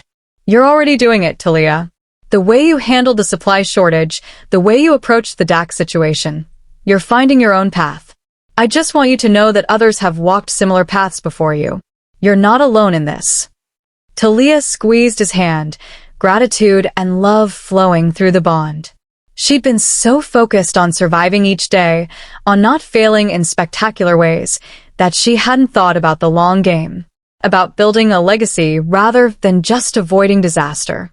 "Can I stay here?" she asked, gesturing to the archives. "Read more of these chronicles?" "Of course. This is your palace now, Thalia. Every resource, every space, every piece of knowledge, it's all yours." He kissed her forehead. I have council meetings this afternoon, but take all the time you need. After he left, Thalia settled into a comfortable chair surrounded by centuries of royal history. She read about queens who'd succeeded and queens who'd failed, about the patterns that emerged across generations, the challenges that remained constant even as circumstances changed. And slowly she began to understand. Being queen wasn't about being perfect. It was about being persistent, about learning from failures, celebrating small victories, and never letting the weight of expectation crush the core of who you were. She was so absorbed in a chronicle about Queen Linnea's agricultural reforms that she didn't notice the passage of time until a servant arrived with evening tea. Your Majesty, forgive the interruption, but you've been here for 6 hours. His Majesty was concerned you might have forgotten to eat. Thalia blinked, realizing the servant was right. Sunlight had faded to twilight without her noticing. Thank you, she said, accepting the tea gratefully. Please let the king know I'm fine. Just learning. The servant, a young woman named Phoebe, smiled. He said you'd say that. He also said that Sterling's delegation reached the Western Territories safely. First negotiations begin tomorrow. Relief flooded through Thalia. At least that much had gone right. She returned to their chambers to find Lucian reviewing more reports, his expression troubled. Through the bond, she felt his frustration, his concern, his exhaustion. What's wrong? She asked, moving to stand behind his chair, her hands massaging his tense shoulders. Sterling's initial report. Dax is more entrenched than we thought. He's not just claiming independence, he's established a provisional government, drafted a constitution, and started minting his own currency. This wasn't a spontaneous rebellion. This was years in the planning. Which means negotiation will be harder. Or impossible. Lucian leaned back into her touch, some of the tension easing. But Sterling will try. That's all we can do right now. They stood like that for a long moment, Thalia's hands working out the knots in his shoulders while the bond hummed between them, sharing worry, sharing hope, sharing the burden of leadership that neither of them could carry alone. I read about Queen Aurelia today, Thalia said quietly. The outsider queen. Did her story help? It reminded me that this is a marathon, not a sprint. That I don't have to prove myself all at once. She moved around to face him. But it also reminded me that some battles have to be fought, even when you'd rather avoid them. Sometimes there's no diplomatic solution, no clever way around the conflict. You're preparing yourself for the possibility that we'll go to war with Dax. I'm preparing myself for the reality that being queen means sometimes wolves die on your orders. And you have to live with that. She took his hands. I'm not sure I'm ready for that responsibility. No one ever is. But that's why we face it together. He pulled her down onto his lap, wrapping his arms around her. Whatever happens with Dax, whatever decisions we have to make, we make them together. That's what the bond means. That's what partnership means. Through their connection, Thalia felt his absolute conviction. He wasn't just offering comfort. He genuinely believed that sharing the weight made both of them stronger. And maybe he was right. Maybe that was the secret that had kept Alpha Kings ruling for centuries. Not strength alone, but strength shared with someone who saw them fully, understood them completely, and chose to stand beside them anyway. Tell me a story, Thalia said suddenly. Something about when you were young before you were king, before all of this weight settled on your shoulders. Lucian smiled, a real smile, soft and genuine. All right. When I was 12, I snuck out of the palace to explore the merchant district. As he spoke, Thalia felt the tension ease between them. For a few precious moments, they weren't king and queen facing potential war. They were just two people sharing stories, sharing space, sharing the comfortable intimacy that the mate bond had created. Tomorrow would bring news from Sterling. Decisions about Dax. The ongoing weight of ruling the largest packed territory in their world. But tonight they had this. And somehow that was enough. Chapter 11. The Cost of Peace. The news came at dawn, carried by an exhausted messenger who'd ridden through the night. Sterling's delegation had been attacked. Thalia was still half asleep when Corbin burst into their chambers, protocol forgotten in the urgency of the moment. Your Majesties, Sterling's been ambushed. 4 wolves dead, 6 wounded.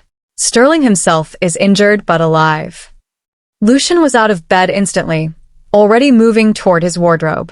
Through the bond, Thalia felt his fury, cold, controlled, but absolutely lethal. Where, he demanded. 10 miles from Dax's stronghold. They were under the flag of truce, traveling the agreed-upon route. It was a deliberate violation of diplomatic immunity. Dax did this. Unclear. Sterling's preliminary report suggests the attackers weren't wearing Western territory markings. Could be rogues, could be a false flag operation. Sterling's pulling back to the border fortress to regroup. Lucian was dressing rapidly, his movements sharp and precise. War mode, Thalia realized.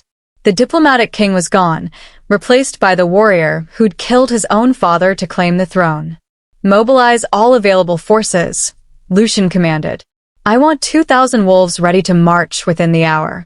Send word to our allies. Anyone bound by treaty needs to honor those commitments now. And get me to communicate with Sterling the moment he's in range. Yes, Your Majesty. Corbin hesitated.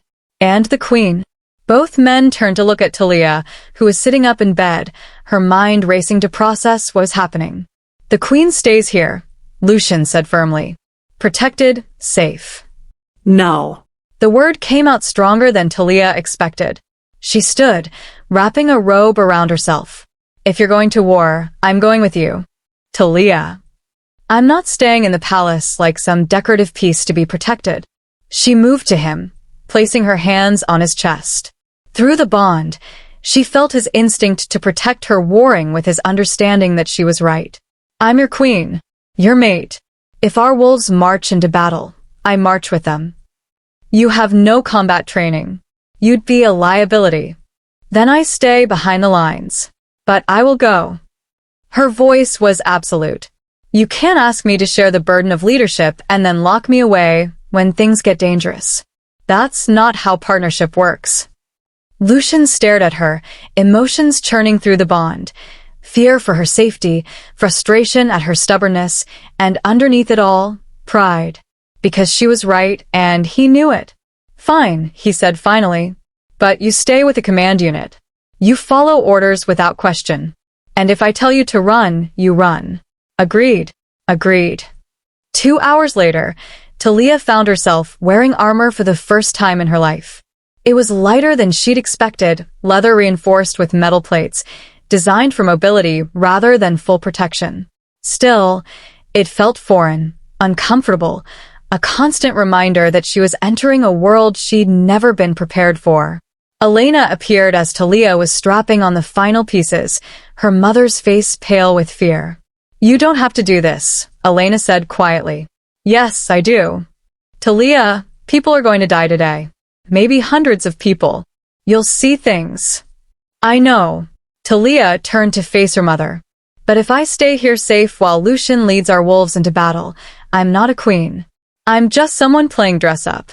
And when this is over, when the wolves who survived come home, they'll remember that I hid while they bled. Elena's eyes filled with tears, but she nodded. You're so much braver than I ever was. Or more foolish. It's hard to tell the difference sometimes. Thalia pulled her mother into a fierce embrace. If something happens to me, nothing will happen to you. But if it does, know that I chose this. All of it. The bond, the crown, the danger. I chose it with full knowledge of what it might cost. And I'd choose it again. Elena held her tighter. Your father would be so proud of you. The march to the border took most of the day. 2,000 wolves moving in organized columns, their discipline evident in every step.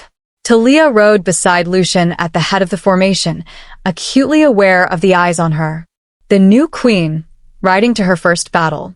Some of those eyes held respect. Others held skepticism. Many held simple curiosity, wondering how the Delta from the dying pack would handle real violence. Thalia wondered the same thing. They reached the border fortress as the sun was setting. Sterling was there to greet them, his left arm in a sling, his face bearing fresh bruises, but his eyes sharp and alert. Your Majesties, he bowed as much as his injuries allowed. I apologize for the failure. You followed orders perfectly. Lucian cut him off. This failure belongs to whoever ordered the attack. Tell me everything. They gathered in the fortress's command center, a squat stone building designed to withstand sieges. Sterling spread out a map, marking the location of the ambush. We were here, 10 miles from Dax's stronghold, when they hit us. 30 wolves, maybe more. Professional fighters, coordinated attack. They specifically targeted our diplomatic escorts first, trying to eliminate anyone who could defend the delegation. But you survived, Corbin observed. Barely. We fought our way out, but we lost 4 good wolves doing it. And they took one of our diplomats alive, Tamsin, my second advisor. She was wounded, couldn't keep up when we retreated. Thalia felt Lucian's fury spike through the bond. Taking a diplomat under the flag of truce was a war crime.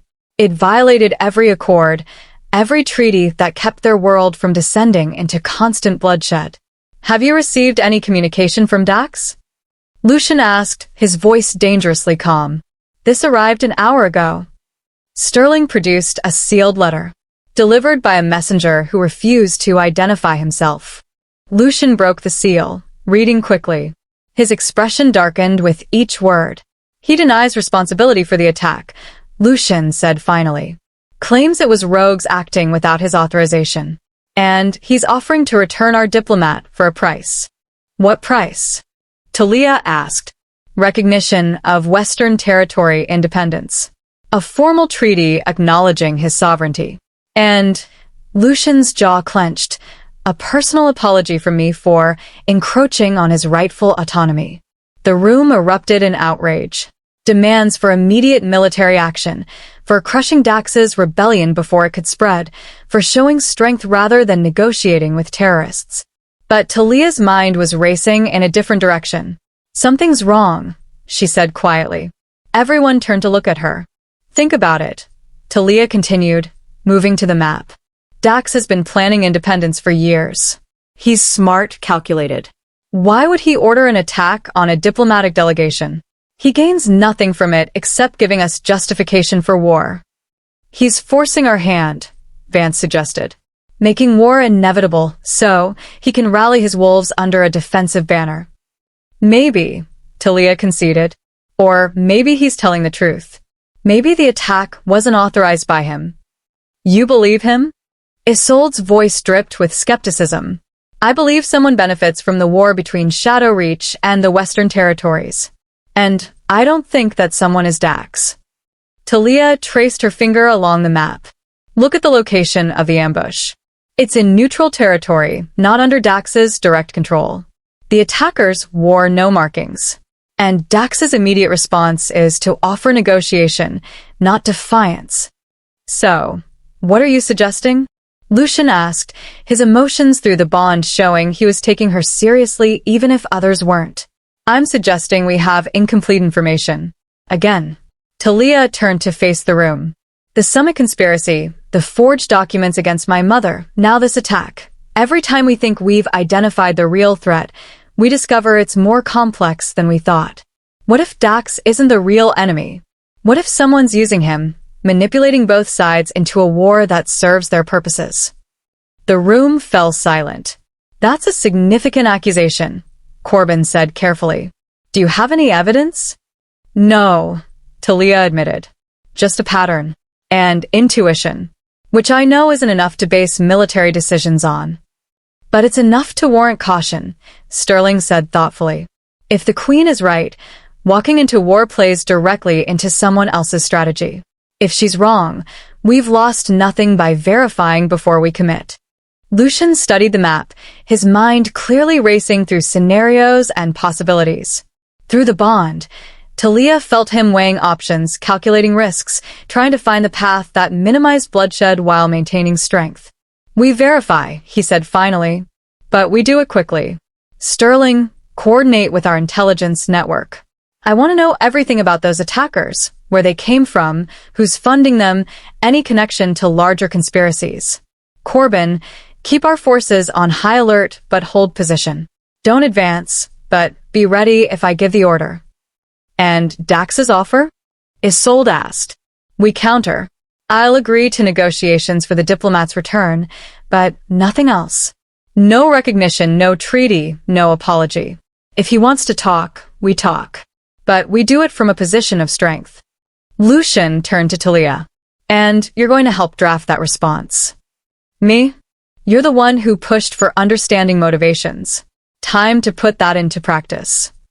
They worked through the night, Thalia and Lucian crafting a response that was firm but not inflammatory, strong but not aggressive. Every word mattered. Every phrase could tip the balance toward peace or war.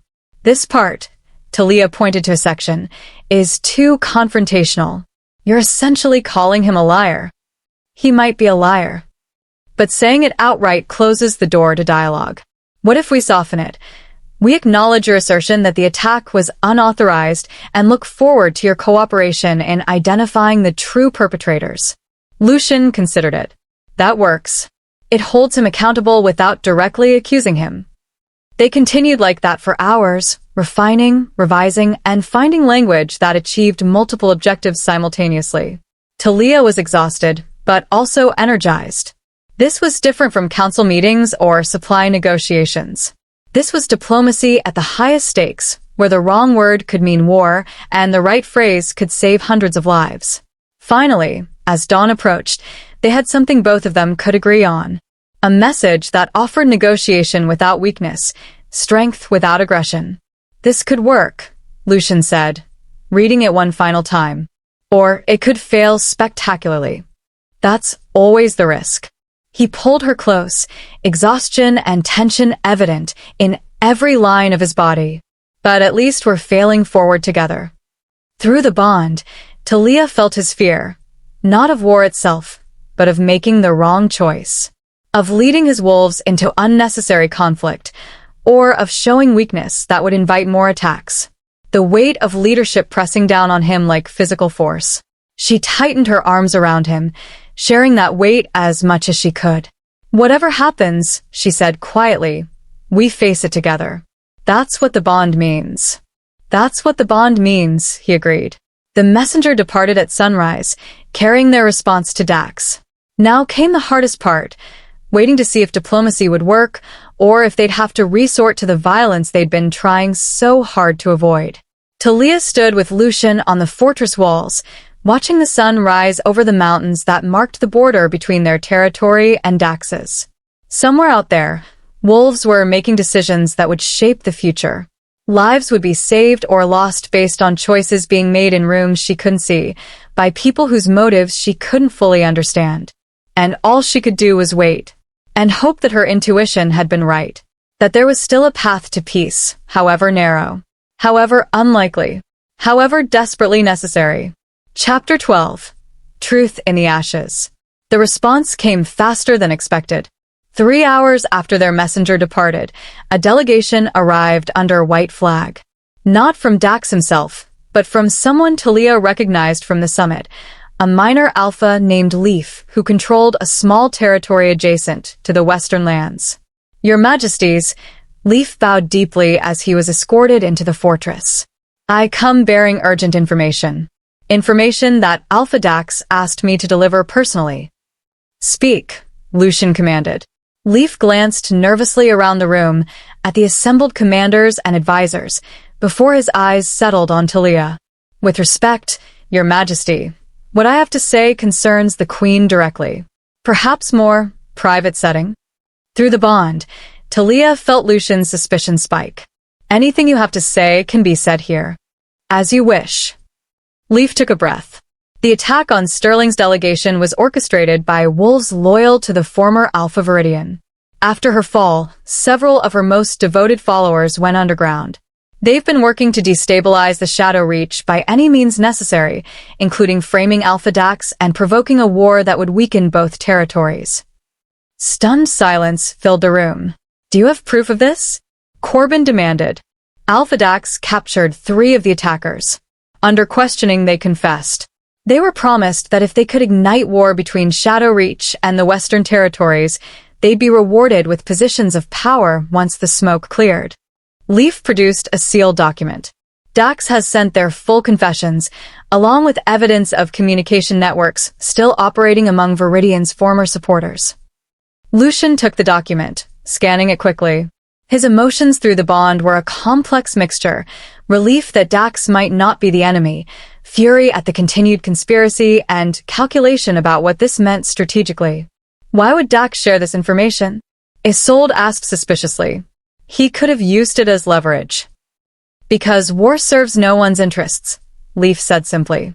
Dax wants independence, yes. But he wants to achieve it through legitimate means, not by being manipulated into conflict by wolves with their own agenda. He turned to Thalia directly. He specifically asked me to convey that the Queen's instincts were correct, that she saw what others missed. Thalia felt dozens of eyes turned toward her. The skepticism that had followed her since becoming queen was still there, but tempered now by reluctant respect. She'd been right. Again. Where is our diplomat? Lucian asked. Tamsin, is she alive? She is. Injured, but recovering.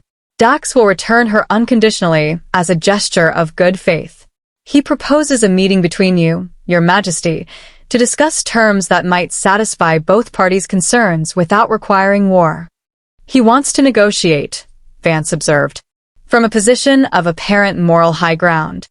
Smart, Sterling admitted. He's flipped the narrative. Instead of being the rebel, he's now the reasonable leader trying to prevent manipulation by outside forces. Lucian moved to the map, studying it with the intensity of a wolf hunting prey. Through the bond, Thalia could feel him processing options, calculating outcomes, weighing risks. Tell Dax I'll meet with him, Lucian said finally. Neutral territory, limited guards on both sides, within 2 days. But I want those captured attackers handed over to Shadow Reach justice. And I want full cooperation in rooting out the remaining conspirators.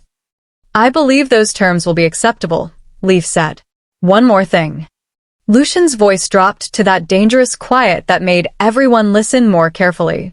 If this is a trap, if Dax is playing a longer game, tell him that my mercy has limits, and my vengeance has none. Leaf bowed. I will relay your message exactly. After Leaf departed, the command center erupted in debate. Half the advisors saw Dax's offer as genuine, the other half as elaborate manipulation. Arguments flew about military positioning, diplomatic protocols, the wisdom of trusting a rebel alpha even partially. Thalia remained quiet, listening, processing. Something still didn't feel right. The pieces fit too neatly, the resolution came too easily. You're thinking too loud again, Lucian murmured, pulling her aside while the others argued. What's bothering you? It's too convenient, she said quietly. Viridian supporters are the perfect villains.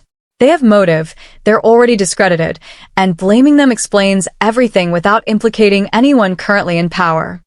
You think Dax is lying? I think someone might be. Not necessarily Dax, maybe whoever told him this story. She chewed her lip, working through the logic. What if the real conspirators are using Viridian's fallen supporters as scapegoats? Feeding Dax information that's partially true but strategically incomplete. To what end? I don't know. That's what bothers me. Thalia moved to the map, studying territories and trade routes. But every conspiracy we've uncovered has been more complex than it initially appeared. Why would this be different? Lucian studied her for a long moment, then called out to the room. We proceed with the meeting, but we also continue investigating independently. Corbin, I want our own intelligence on those captured attackers. Don't rely solely on what Dax provides. Sterling, coordinate with your contacts. I want to know if there's been any unusual activity in territories adjacent to the Western lands. You suspect someone else is involved, Sterling said. The Queen suspects it, and her instincts have been reliable enough that I'm not willing to ignore them. The casual way he said it, the public acknowledgement of her judgment, sent ripples through the assembled wolves. Lucian wasn't just tolerating her presence. He was actively valuing her counsel. Thalia felt the shift in how they looked at her. Still cautious, still reserving full judgment, but no longer dismissive. She was earning her place. One decision at a time. The captured diplomat, Tamsin, was returned that evening. She was weak from her injuries, but coherent enough to provide her own account of events. Thalia sat beside Lucian as they questioned her, listening carefully not just to what she said, but how she said it. The attack was coordinated, Tamsin confirmed, her voice hoarse. Professional. They knew exactly where we'd be, exactly how many guards we had. But she hesitated. Something was strange. When they captured me, the leader said something odd. He said the old blood will rise again. Old blood. Lucian leaned forward. What does that mean? I don't know, but it was the way he said it, like a motto or a creed, like it meant something significant. Thalia felt ice form in her stomach. The old blood will rise again. That's not about Viridian. She wasn't old blood. Her pack was only 3 generations established. Ancient bloodlines, Sterling said slowly. There are packs that trace their lineage back to the first packs, before the Alpha Kings. Most are scattered now, diminished, but some have maintained their records, their pride and heritage. And their resentment of kings who displaced their authority, Corbin added grimly.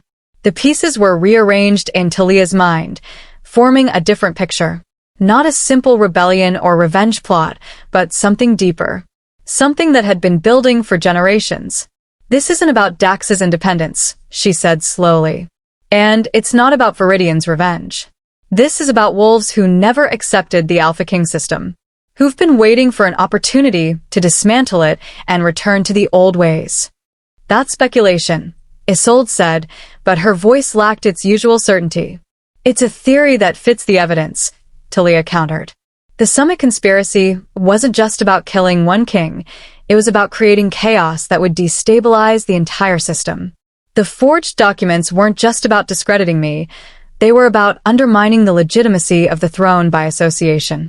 And this attack wasn't about starting a war, it was about exposing how vulnerable we are to manipulation.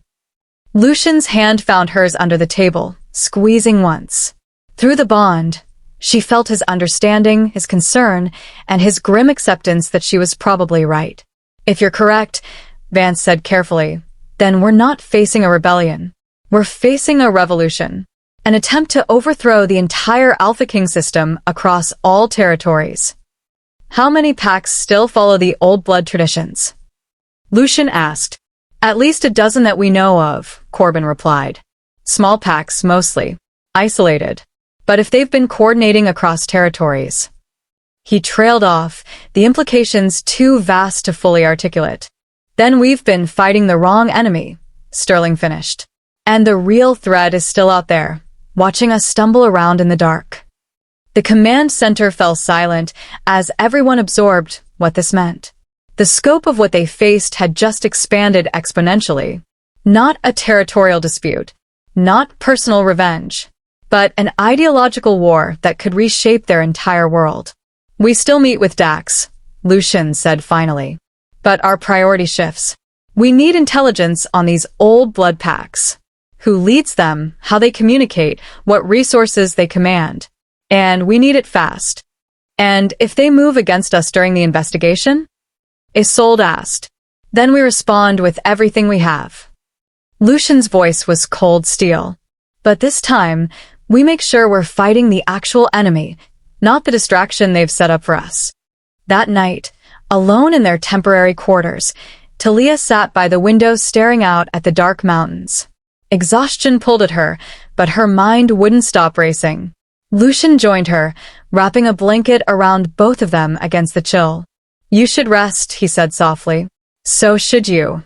We both should. We're both terrible at it. Through the bond, they shared a moment of weary amusement. The weight of leadership was crushing tonight, heavier than it had been since the bonding ceremony.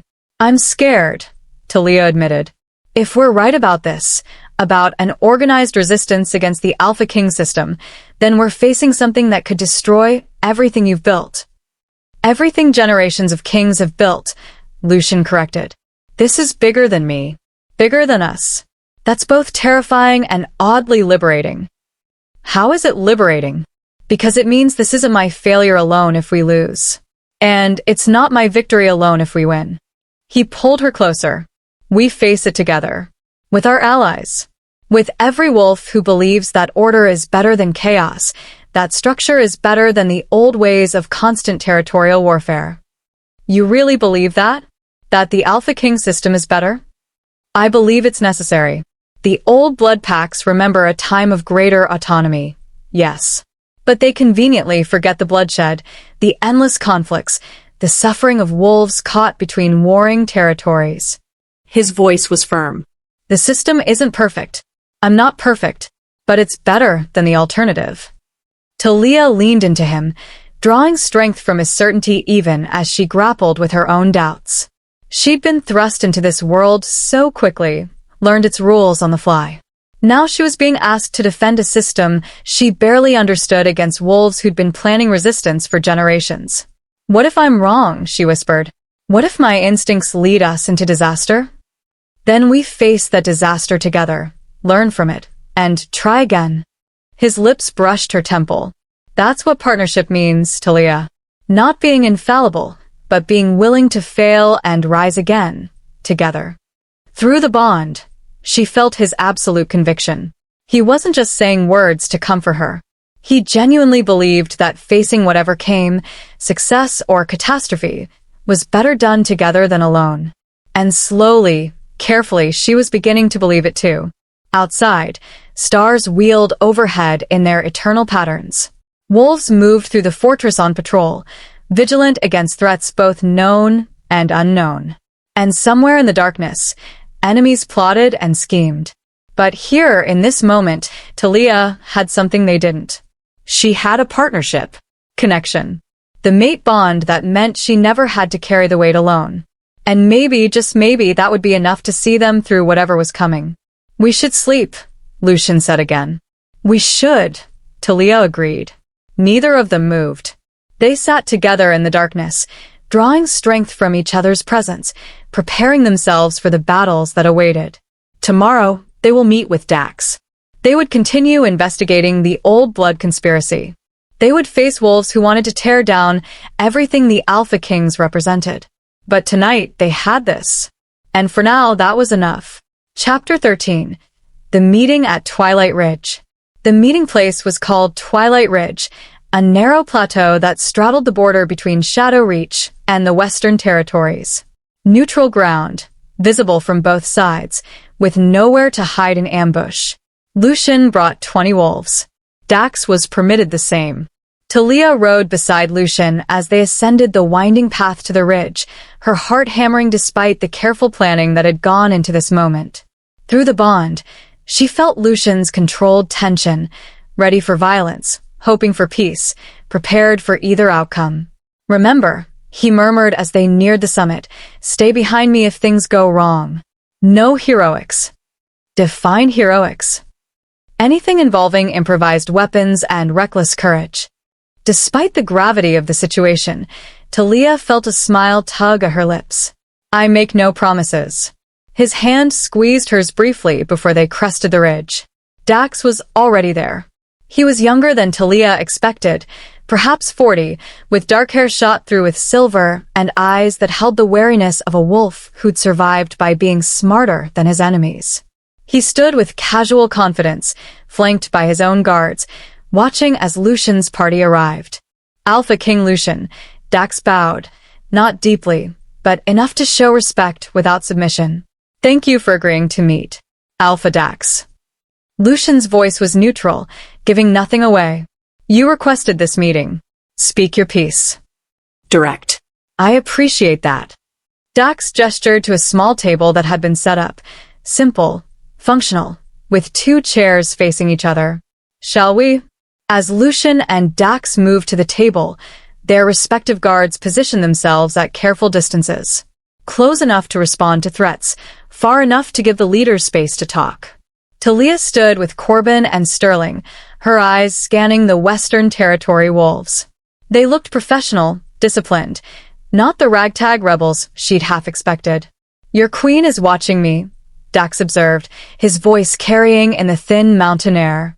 Does she trust me so little? My queen is observant, Lucian replied calmly. It's one of her more valuable qualities. And she's learned that trust is earned, not granted. Wise woman. Dax's eyes met Thalia's across the distance. The scouts tell me she's the one who questioned whether I was truly your enemy. That she saw patterns others missed. The Queen has good instincts.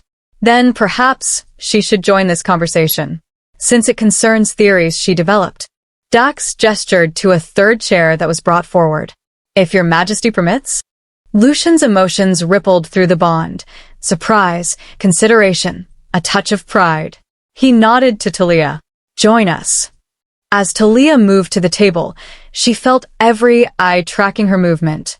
This was unprecedented, a queen participating directly in alpha-level negotiations. Another test, another opportunity to prove herself or fail spectacularly. She sat, keeping her spine straight, her expression calm. Let me be direct, Dax said once they were all settled. I want independence for the Western Territories. Not because I hate the Shadow Reach or reject your authority personally, but because I believe my wolves would be better served by local governance that understands their specific needs. Understood, Lucian said. And I can't grant that independence without setting a precedent that would fracture the entire kingdom. Every alpha with ambitions would follow your example. I know, which is why I'm not asking for complete independence. Dax leaned forward.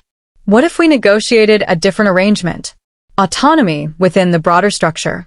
The Western Territories remain part of Shadow Reach in name and alliance, but with significant self-governance. We handle our own internal affairs, maintain our own defenses, but support you in matters of external threats and interterritorial disputes. A federation model, Thalia said quietly. Like the old text describe, before the Alpha King system's centralized power. Both alphas turned to look at her. You've studied the histories, Dax observed with approval. I've been reading the royal archives. Queen Aurelia's chronicles mention similar arrangements in border territories. Thalia looked between them. It could work, but it would require trust on both sides. And right now, trust is in short supply. Because of the attack on the diplomatic delegation, Dax said grimly. Which brings me to the real purpose of this meeting. He produced a document, sliding it across the table. Everything we learned from the captured attackers. Names, communication networks, evidence of coordination across multiple territories. Lucian scanned the document, his expression darkening with each line. Through the bond, Thalia felt his fury building. This is extensive, Lucian said finally. Old blood families across 6 territories, coordinating for at least 5 years. How did we miss this? Because they're patient. And because they've been working through proxies, wolves like Viridian who had their own agendas but could be manipulated to serve larger purposes. Dax's voice was bitter. I was almost one of those proxies. They fed me information about Shadow Reach vulnerabilities, encouraged my independence movement, all while planning to use the resulting chaos to strike at the Alpha King system itself. What changed? Thalia asked. Why expose them now? Because I realized I was being played. And because Dax met her eyes directly. Your instincts were right, Queen Thalia. You saw what I was too blind to see. That someone wanted war between us for reasons that had nothing to do with legitimate grievances about governance. Silence fell across the ridge. The weight of revelation hung heavy. If we're facing an organized resistance, Lucian said slowly, then we need to move carefully. Root them out without triggering the very revolution they're hoping to provoke. Agreed. Which is why I'm proposing an alliance. Dax's voice was firm. Not submission to Shadow Reach authority. An alliance between equals. We work together to dismantle this conspiracy. And once that's done, we negotiate a new arrangement, one that gives the Western Territories the autonomy we need while maintaining the stability you require. You're asking me to legitimize your rebellion, Lucian observed. I'm asking you to recognize reality. My wolves won't accept full subjugation, but they might accept partnership. Dax leaned back. And you need allies right now more than you need absolute authority over distant territories. Through the bond, Thalia felt Lucian weighing options, calculating risks. This was the kind of decision that could reshape their entire world for better or worse. I need to consult with my advisors, Lucian said finally. Of course. As do I with mine. Shall we reconvene tomorrow? Same place, same time? Dax stood, then paused. One more thing. There's someone who wants to speak with you. Someone who has information about the old blood conspiracy, but who will only talk to the queen. To me, Thalia's surprise was evident. Why me? Because you're an outsider. Because you have no history with the old families, no inherited prejudices. Because Dax gestured to one of his guards, who brought forward a hooded figure. She believes you'll actually listen. The figure lowered her hood, revealing a woman perhaps in her 60s, with silver hair and eyes that held ancient knowledge. My name is Sage Aurelia, the woman said, her voice strong despite her age. Named for the queen whose chronicles you've been reading. I'm a keeper of the old blood histories. And I have information that will change everything you think you know about this conspiracy. They moved to a more private area of the ridge, still visible to both sets of guards, but out of immediate earshot. Sage Aurelia settled onto a flat rock, her movements stiff with age, but her presence commanding. I've spent my life preserving the histories that most packs forgot, she began. The stories of how we lived before the Alpha Kings, the reasons the system was created, and the promises that were made and broken in its establishment. The old blood families believe they were cheated, Thalia said, understanding dawning. Not just cheated, erased. Aurelia's eyes were fierce. When the first Alpha King consolidated power, he made agreements with the old families. They would support his authority in exchange for maintaining certain traditions, certain rights. But over generations, those agreements were forgotten. The old ways were dismissed as primitive, the old families marginalized as irrelevant. So they want revenge, Lucian said. Some do, but not all. Aurelia turned to him. Your Majesty, you've been fighting the wrong battle. The conspiracy isn't trying to destroy the Alpha King system, at least not the core leadership. They're trying to force a reckoning. To make the current kings acknowledge what was lost and create space for the old ways to coexist with the new. By attacking diplomatic delegations? By orchestrating assassinations. Lucian's voice was cold. That's not negotiation. No. That's desperation. Aurelia's voice softened.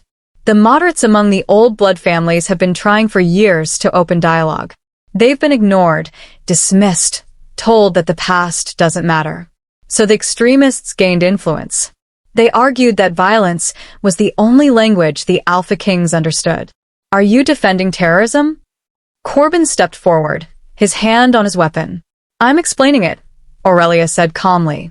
There's a difference. And I'm offering a path forward, if you're willing to listen.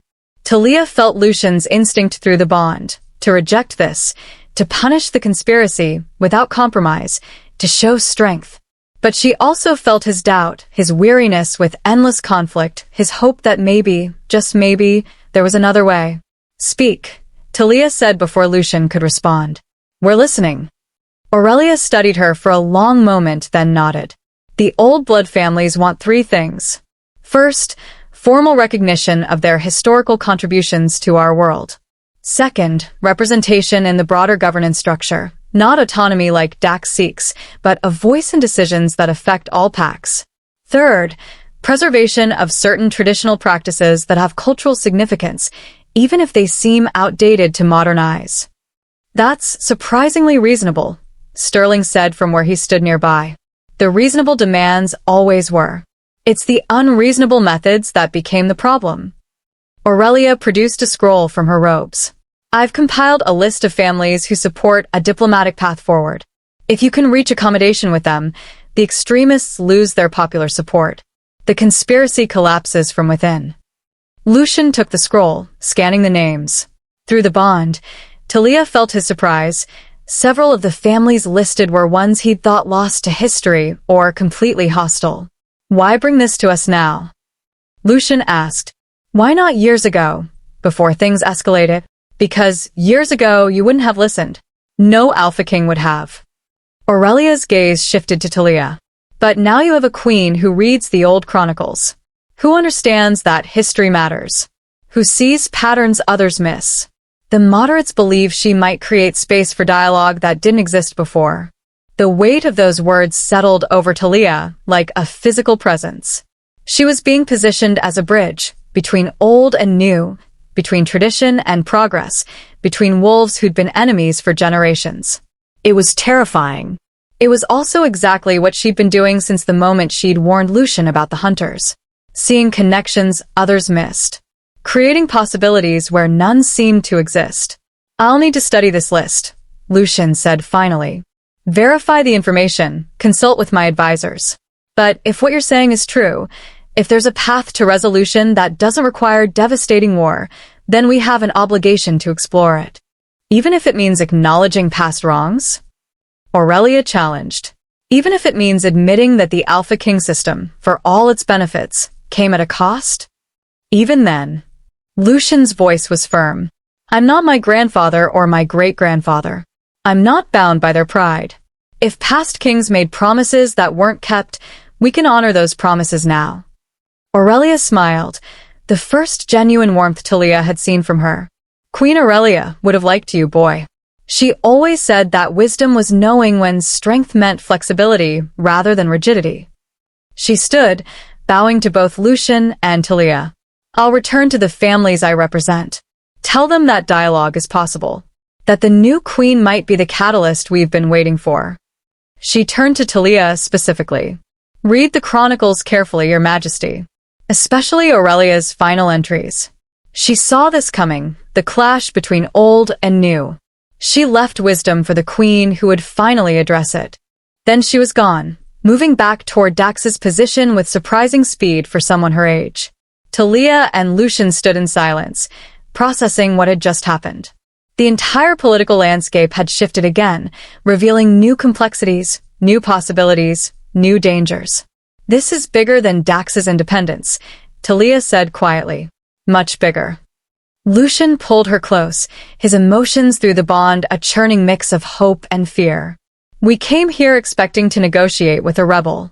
Instead, we might have found a path to ending a conflict that's been brewing for generations. Or we've been handed an elaborate lie designed to make us lower our guard. That too." His smile was rueful. "Welcome to leadership, where every opportunity might be a trap, and every trap might hide an opportunity." They stood together on the ridge as the sun began its descent toward the horizon, painting the mountains in shades of gold and crimson. Below, two sets of wolves watched and waited, former enemies, potential allies, all of them caught in currents of history larger than any individual. "Tomorrow we reconvene with Dax," Lucian said. "Continue negotiations about autonomy and alliance. But tonight we read the chronicles," Thalia finished. "See what Queen Aurelia left for us to find. Together? Always together." They descended from Twilight Ridge as darkness fell, both of them knowing that the easy answers they'd hoped for were nowhere in sight, but also knowing that together they might be able to navigate the complexity ahead. The mate bond hummed between them. Shared burden, shared hope, shared determination to build something better than what had come before. Even if they had to tear down old walls to do it, even if the path forward meant questioning everything they thought they knew, even if success meant admitting that both sides of this ancient conflict had been right and wrong in ways that would take generations to untangle, they would face it, together, as they always had, as they always would. Chapter 14. The Chronicles Promise. The fortress library was quiet at midnight, lit only by oil lamps that cast dancing shadows across ancient shelves. Thalia sat cross-legged on the floor, surrounded by volumes she'd requested from the Royal Archives, Queen Aurelia's complete chronicles, delivered by urgent courier from the palace. Lucian sat beside her, his own stack of documents spread out, intelligence reports, territorial maps, lists of old blood families. They worked in comfortable silence, occasionally sharing observations, their bond a constant warm presence connecting them. "Listen to this," Thalia said, finding a passage near the end of Aurelia's final volume. She wrote this a week before she died. She read aloud, "I have lived long enough to see the cost of progress. The Alpha King system brought peace, yes, but it also brought erasure. We built stability on the graves of traditions, unity on the silencing of diverse voices. My greatest fear is not that the system will fail, but that future generations will refuse to acknowledge what was sacrificed to create it. To the queen who reads this, and I believe someday one will, know that your role is not to preserve what was, nor to defend what is, but to imagine what could be. You will face those who cling to the past and those who dismiss it entirely. Your task is to find the thread of truth in both perspectives and weave something new. It will be thankless work. You will be called traitor by some, reformer by others, fool by most. But if you succeed, you will create space for wolves to honor their history while building their future. And that is worth every accusation, every sleepless night, every moment of doubt. Thalia's voice trailed off. The words felt like they'd been written specifically for her, across a century of silence. She knew, Lucian said quietly. She knew this reckoning was coming. She knew, because she lived through the early version of it. The consolidation of power, the marginalization of the old families. Thalia flipped through more pages. Look, here's a list of promises made to old blood families. Representation in governance. Preservation of cultural practices. Regular councils where traditional wisdom would be heard and valued. Promises that were never kept, Lucian observed, reading over her shoulder. My grandfather viewed the old families as obstacles to modernization. My father saw them as relics. And I. He paused. I never thought about them at all. They were so far outside the current power structure that they might as well not have existed. Until they decided to make themselves impossible to ignore. Through violence. Lucian's voice hardened. Which I can't excuse, regardless of their grievances. No, Thalia agreed. But you can address the grievances while punishing the violence. They're not mutually exclusive. She pulled out another volume, this one a collection of old blood traditions. Look at what they're asking to preserve. Seasonal ceremonies honoring the moon cycles. Coming-of-age rituals that predate the Alpha King system. Storytelling traditions that preserve oral histories. Nothing that threatens the stability of the kingdom, Sterling said from the doorway. They both startled. Neither had heard him approach. Sorry to interrupt, but I thought you'd want to see this immediately. He laid out a new report on top of their papers. Our intelligence confirms Aurelia's information. At least 30 old blood families across 6 territories, split roughly evenly between moderates seeking dialogue and extremists committed to violence. The extremist faction is led by someone calling himself the Last Elder, a figure whose identity we haven't confirmed. The Last Elder, Thalia repeated. That's ominous. It's also revealing, Lucian said, studying the report. Someone who sees themselves as the final guardian of a dying way of life. That's not a position of strength, it's desperation. Desperate wolves are dangerous wolves, Sterling warned. Yes. But they're also wolves who can be reasoned with if you offer them something worth more than destruction. Lucian stood, pacing the small library. Through the bond, Thalia felt him working through scenarios, weighing options. We need a multi-pronged approach. Military pressure on the extremists, diplomatic outreach to the moderates, and he turned to Thalia, structural reforms that address the legitimate grievances. You're talking about fundamentally altering how Shadow Reach is governed, Corbin said, appearing behind Sterling. Apparently sleep was optional for everyone tonight. That will face opposition from traditionalists who benefit from the current system. Let them oppose, Lucian said flatly. I'd rather face opposition from wolves who are comfortable than continue fighting wolves who are desperate. At least the first group can be negotiated with. What kind of reforms are you considering? Thalia asked. That's what we need to determine. Together. Lucian moved back to sit beside her. The Queen's Chronicles. What else does Aurelia suggest? Thalia flipped through pages, finding marked passages. She talks about creating a council of elders, not to replace the Alpha King's authority, but to advise on matters of tradition and cultural preservation. She describes a system where old blood families have guaranteed representation in regional governance. And she proposes annual gatherings where traditional practices are celebrated rather than merely tolerated. None of that undermines the central authority needed for stability, Sterling observed. No. It just creates space for diversity within that structure. Thalia looked up at Lucian. It's what Dax was asking for on a smaller scale, autonomy within the broader system. What if we expand that concept? Make it available to any territory or family that wants to preserve unique traditions, as long as they remain loyal to the overall kingdom. A federation, Corbin said slowly, but a true one.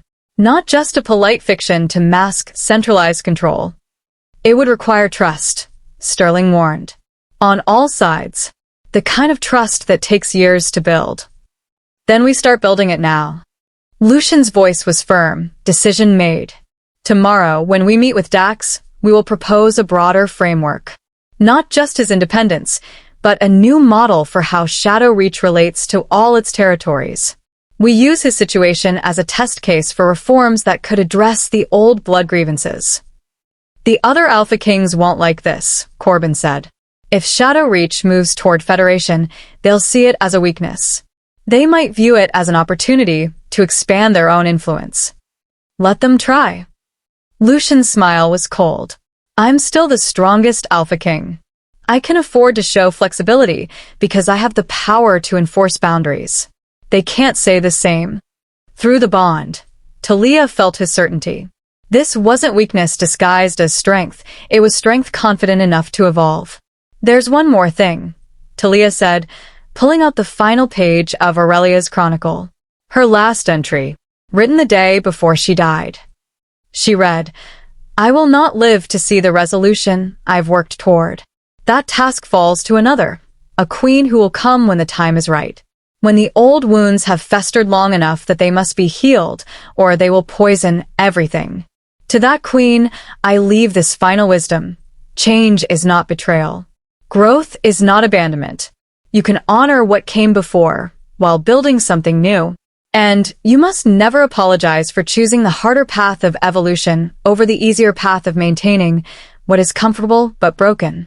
Be brave, unknown sister. Be wise. Be willing to fail and try again.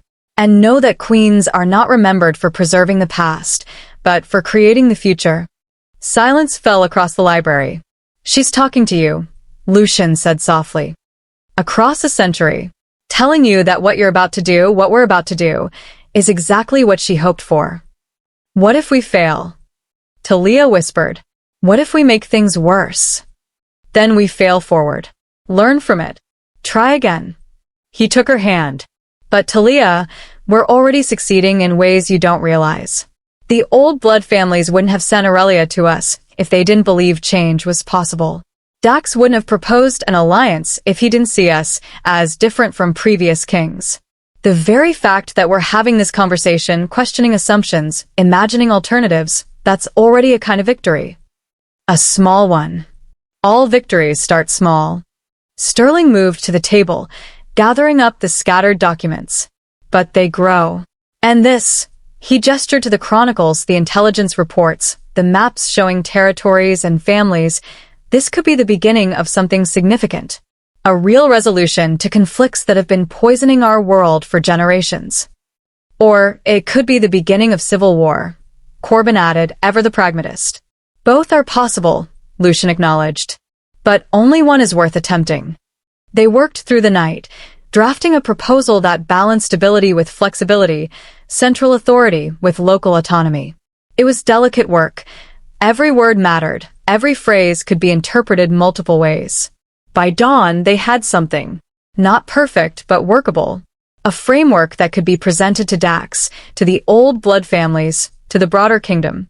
The Shadow Reach Federation model, they called it. Territories would remain part of Shadow Reach, bound by mutual defense treaties and trade agreements. But each territory could maintain significant internal autonomy, their own governance structures, their own cultural practices, their own identity. In exchange for this freedom, territories would contribute to a central fund for mutual defense, participate in an annual congress where kingdom-wide policies were debated, and submit to arbitration by the Alpha King in disputes between territories. Old blood families would have guaranteed representation in this congress, not based on territory size or military strength, but on historical contribution and cultural preservation. Their traditions would be formally recognized, celebrated, woven into the broader tapestry rather than erased by it. It was ambitious. Maybe too ambitious. But it was also exactly what Aurelia had envisioned.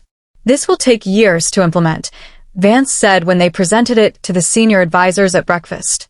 Decades, probably. And it will face opposition at every step. All worthwhile changes do, Thalia said, surprised by the confidence in her own voice. But we have to start somewhere. And starting with Dax, with a wolf who's already pushing for autonomy, that gives us a concrete example to point to when others ask if the model works. You're gambling the stability of the kingdom on an untested theory, Isolde said flatly. No, Lucian corrected. We're gambling that flexibility is stronger than rigidity. That a kingdom built on willing partnership is more stable than one built on forced submission. And that addressing legitimate grievances is more effective than crushing rebellions. The other Alpha Kings will call you weak. Let them. Lucian's smile was sharp. I'm strong enough not to care about the opinions of wolves who mistake brutality for strength. The advisors exchanged glances. Some looked skeptical, others thoughtful, a few genuinely excited. The consensus was uncertain, but it was also leaning toward possibility. They returned to Twilight Ridge at midday. Dax was already there, waiting with his delegation. But he wasn't alone. Sage Aurelia stood beside him, along with 3 other elderly wolves wearing the traditional garments of old blood families. The elders wanted to be present, Dax explained as Lucian and Thalia approached, to witness what happens next, whatever it is. Lucian and Thalia exchanged glances, then Lucian produced their proposal. We've drafted something, he said simply. Not just for the Western Territories, but for the entire Shadow Reach. A new model of governance that preserves central authority while creating space for diversity. He handed the document to Dax, who read it carefully, his expression shifting from skepticism to surprise to something like hope. This is more than I expected, Dax admitted. More than I dare hope for. It's what should have been offered generations ago, Thalia said. We're correcting old mistakes. Creating the system that should have existed from the beginning. Aurelia stepped forward, taking the document from Dax. She read in silence, tears forming in her eyes. It's what she wanted, the old woman whispered. What Queen Aurelia fought for. You've honored her vision. Will the old blood families accept it? Lucian asked. Will the moderates support this path? I believe so. But you must understand, Aurelia met his gaze steadily. This doesn't end the extremist threat. The last elder and his followers won't accept compromise. They want complete restoration of the old ways, nothing less. This proposal is a path forward for those willing to evolve. But it will also force the extremists into the open. Make them reveal themselves. Then let them reveal themselves, Lucian said. At least then we'll know exactly who we're fighting. And we'll fight them knowing we've given every chance for peaceful resolution. Dax stood, bowing formally to both Lucian and Thalia. On behalf of the Western Territories, I accept this proposal. I'll submit it to my council, but I believe they'll ratify it unanimously. And we'll begin outreach to the old blood families, Aurelia added. Show them that change is possible, that they don't have to choose between violence and erasure. The journey back to the fortress was quiet. Thalia and Lucian rode side by side, processing what they'd just set in motion. We've just fundamentally altered the political structure of our world, Thalia said finally. Yes. In a single afternoon. Yes. People are going to be furious. Undoubtedly.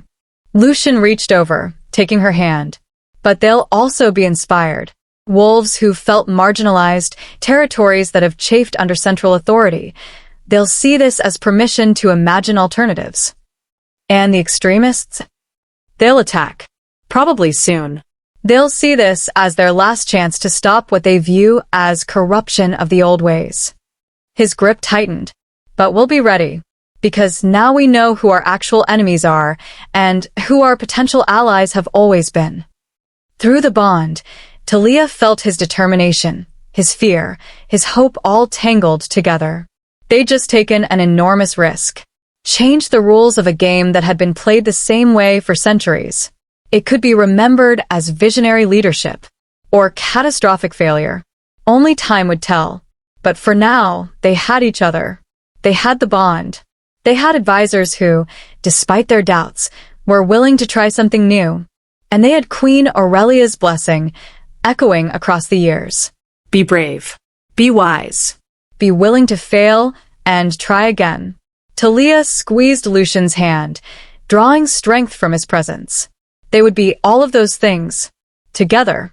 As they rode toward whatever future they'd just created, the sun broke through the clouds, painting the mountains in brilliant light. A new dawn, a new path, a new promise that maybe, just maybe, wolves could learn from their history without being imprisoned by it. And two souls, bound by fate, strengthened by choice, leading the way into uncertainty. Together. Always together. The way it was meant to be. 2 months later. The first Congress of the Shadow Reach Federation convened in the Grand Hall where Thalia had once stood invisible, watching power move through crowds like a living thing. Now she stood at the center of it. Beside Lucian, yes. But also as herself. Queen Thalia, the outsider queen, the woman who'd seen patterns others missed and dared to imagine alternatives. Representatives from 30 territories filled the hall. Old blood elders sat alongside modern alphas. Traditional practitioners spoke with military strategists. Wolves who'd been enemies for generations shared space and, tentatively, began to share ideas. It wasn't perfect. Arguments erupted daily. Some wolves walked out, refusing to participate. The last elder remained at large, his extremist factions still plotting violence. But it was happening. Change, real change, was taking root. Nervous? Lucian murmured as they prepared to open the session. Terrified, Thalia admitted. This could still fall apart. The extremists could attack. The other Alpha Kings could intervene. Any of a dozen things could go wrong. True. He kissed her temple. But for now, look around. Really look. She did. And she saw wolves who'd never had voices before, speaking. Traditions being honored rather than erased. A future being built brick by brick, conversation by conversation. She saw the possibility. Thank you, Lucian said quietly. For what? For attacking hunters with a champagne bottle. For being too stubborn to stay invisible. For seeing me when I'd forgotten what being seen felt like. He pulled her close. For saving me in every way a person can be saved. Through the bond, Thalia felt his love. Deep, steady, enduring. The kind that would weather storms and survive disasters. We saved each other, she corrected. That's what the bond means. That's what the bond means, he agreed. The herald called the Congress to order. Thalia and Lucian took their seats, 2 thrones side by side. Equal in height, equal in authority. Partners. Mates. King and queen building something new from the ashes of what came before. And as the first session began, as voices rose in debate and discussion and the messy, beautiful work of democracy, Thalia felt something she'd never experienced in her years of invisibility. She felt purpose. She felt belonged. She felt seen. Not by everyone. Some would always view her as the Delta who got lucky, the outsider who didn't belong. But by the wolves who mattered. By the bond that connected her to Lucian. By the history that had been waiting for someone exactly like her to step forward and fulfill promises left too long unkept. Queen Aurelia had been right. Change wasn't betrayal. Growth wasn't abandonment. And queens were remembered not for preserving the past, but for creating the future. Thalia intended to create a future worth remembering. One decision at a time. One conversation at a time. One brave, terrifying, necessary step at a time. With Lucian beside her. With the bond humming between them. With hope, dangerous, necessary hope, lighting the way forward. Together. Always together. The way it was meant to be. The end. Thank you for joining us on this journey through the Shadow Reach and beyond. May your own path be filled with brave choices and bonds that make you stronger. Don't forget to like, share, and subscribe for more amazing stories.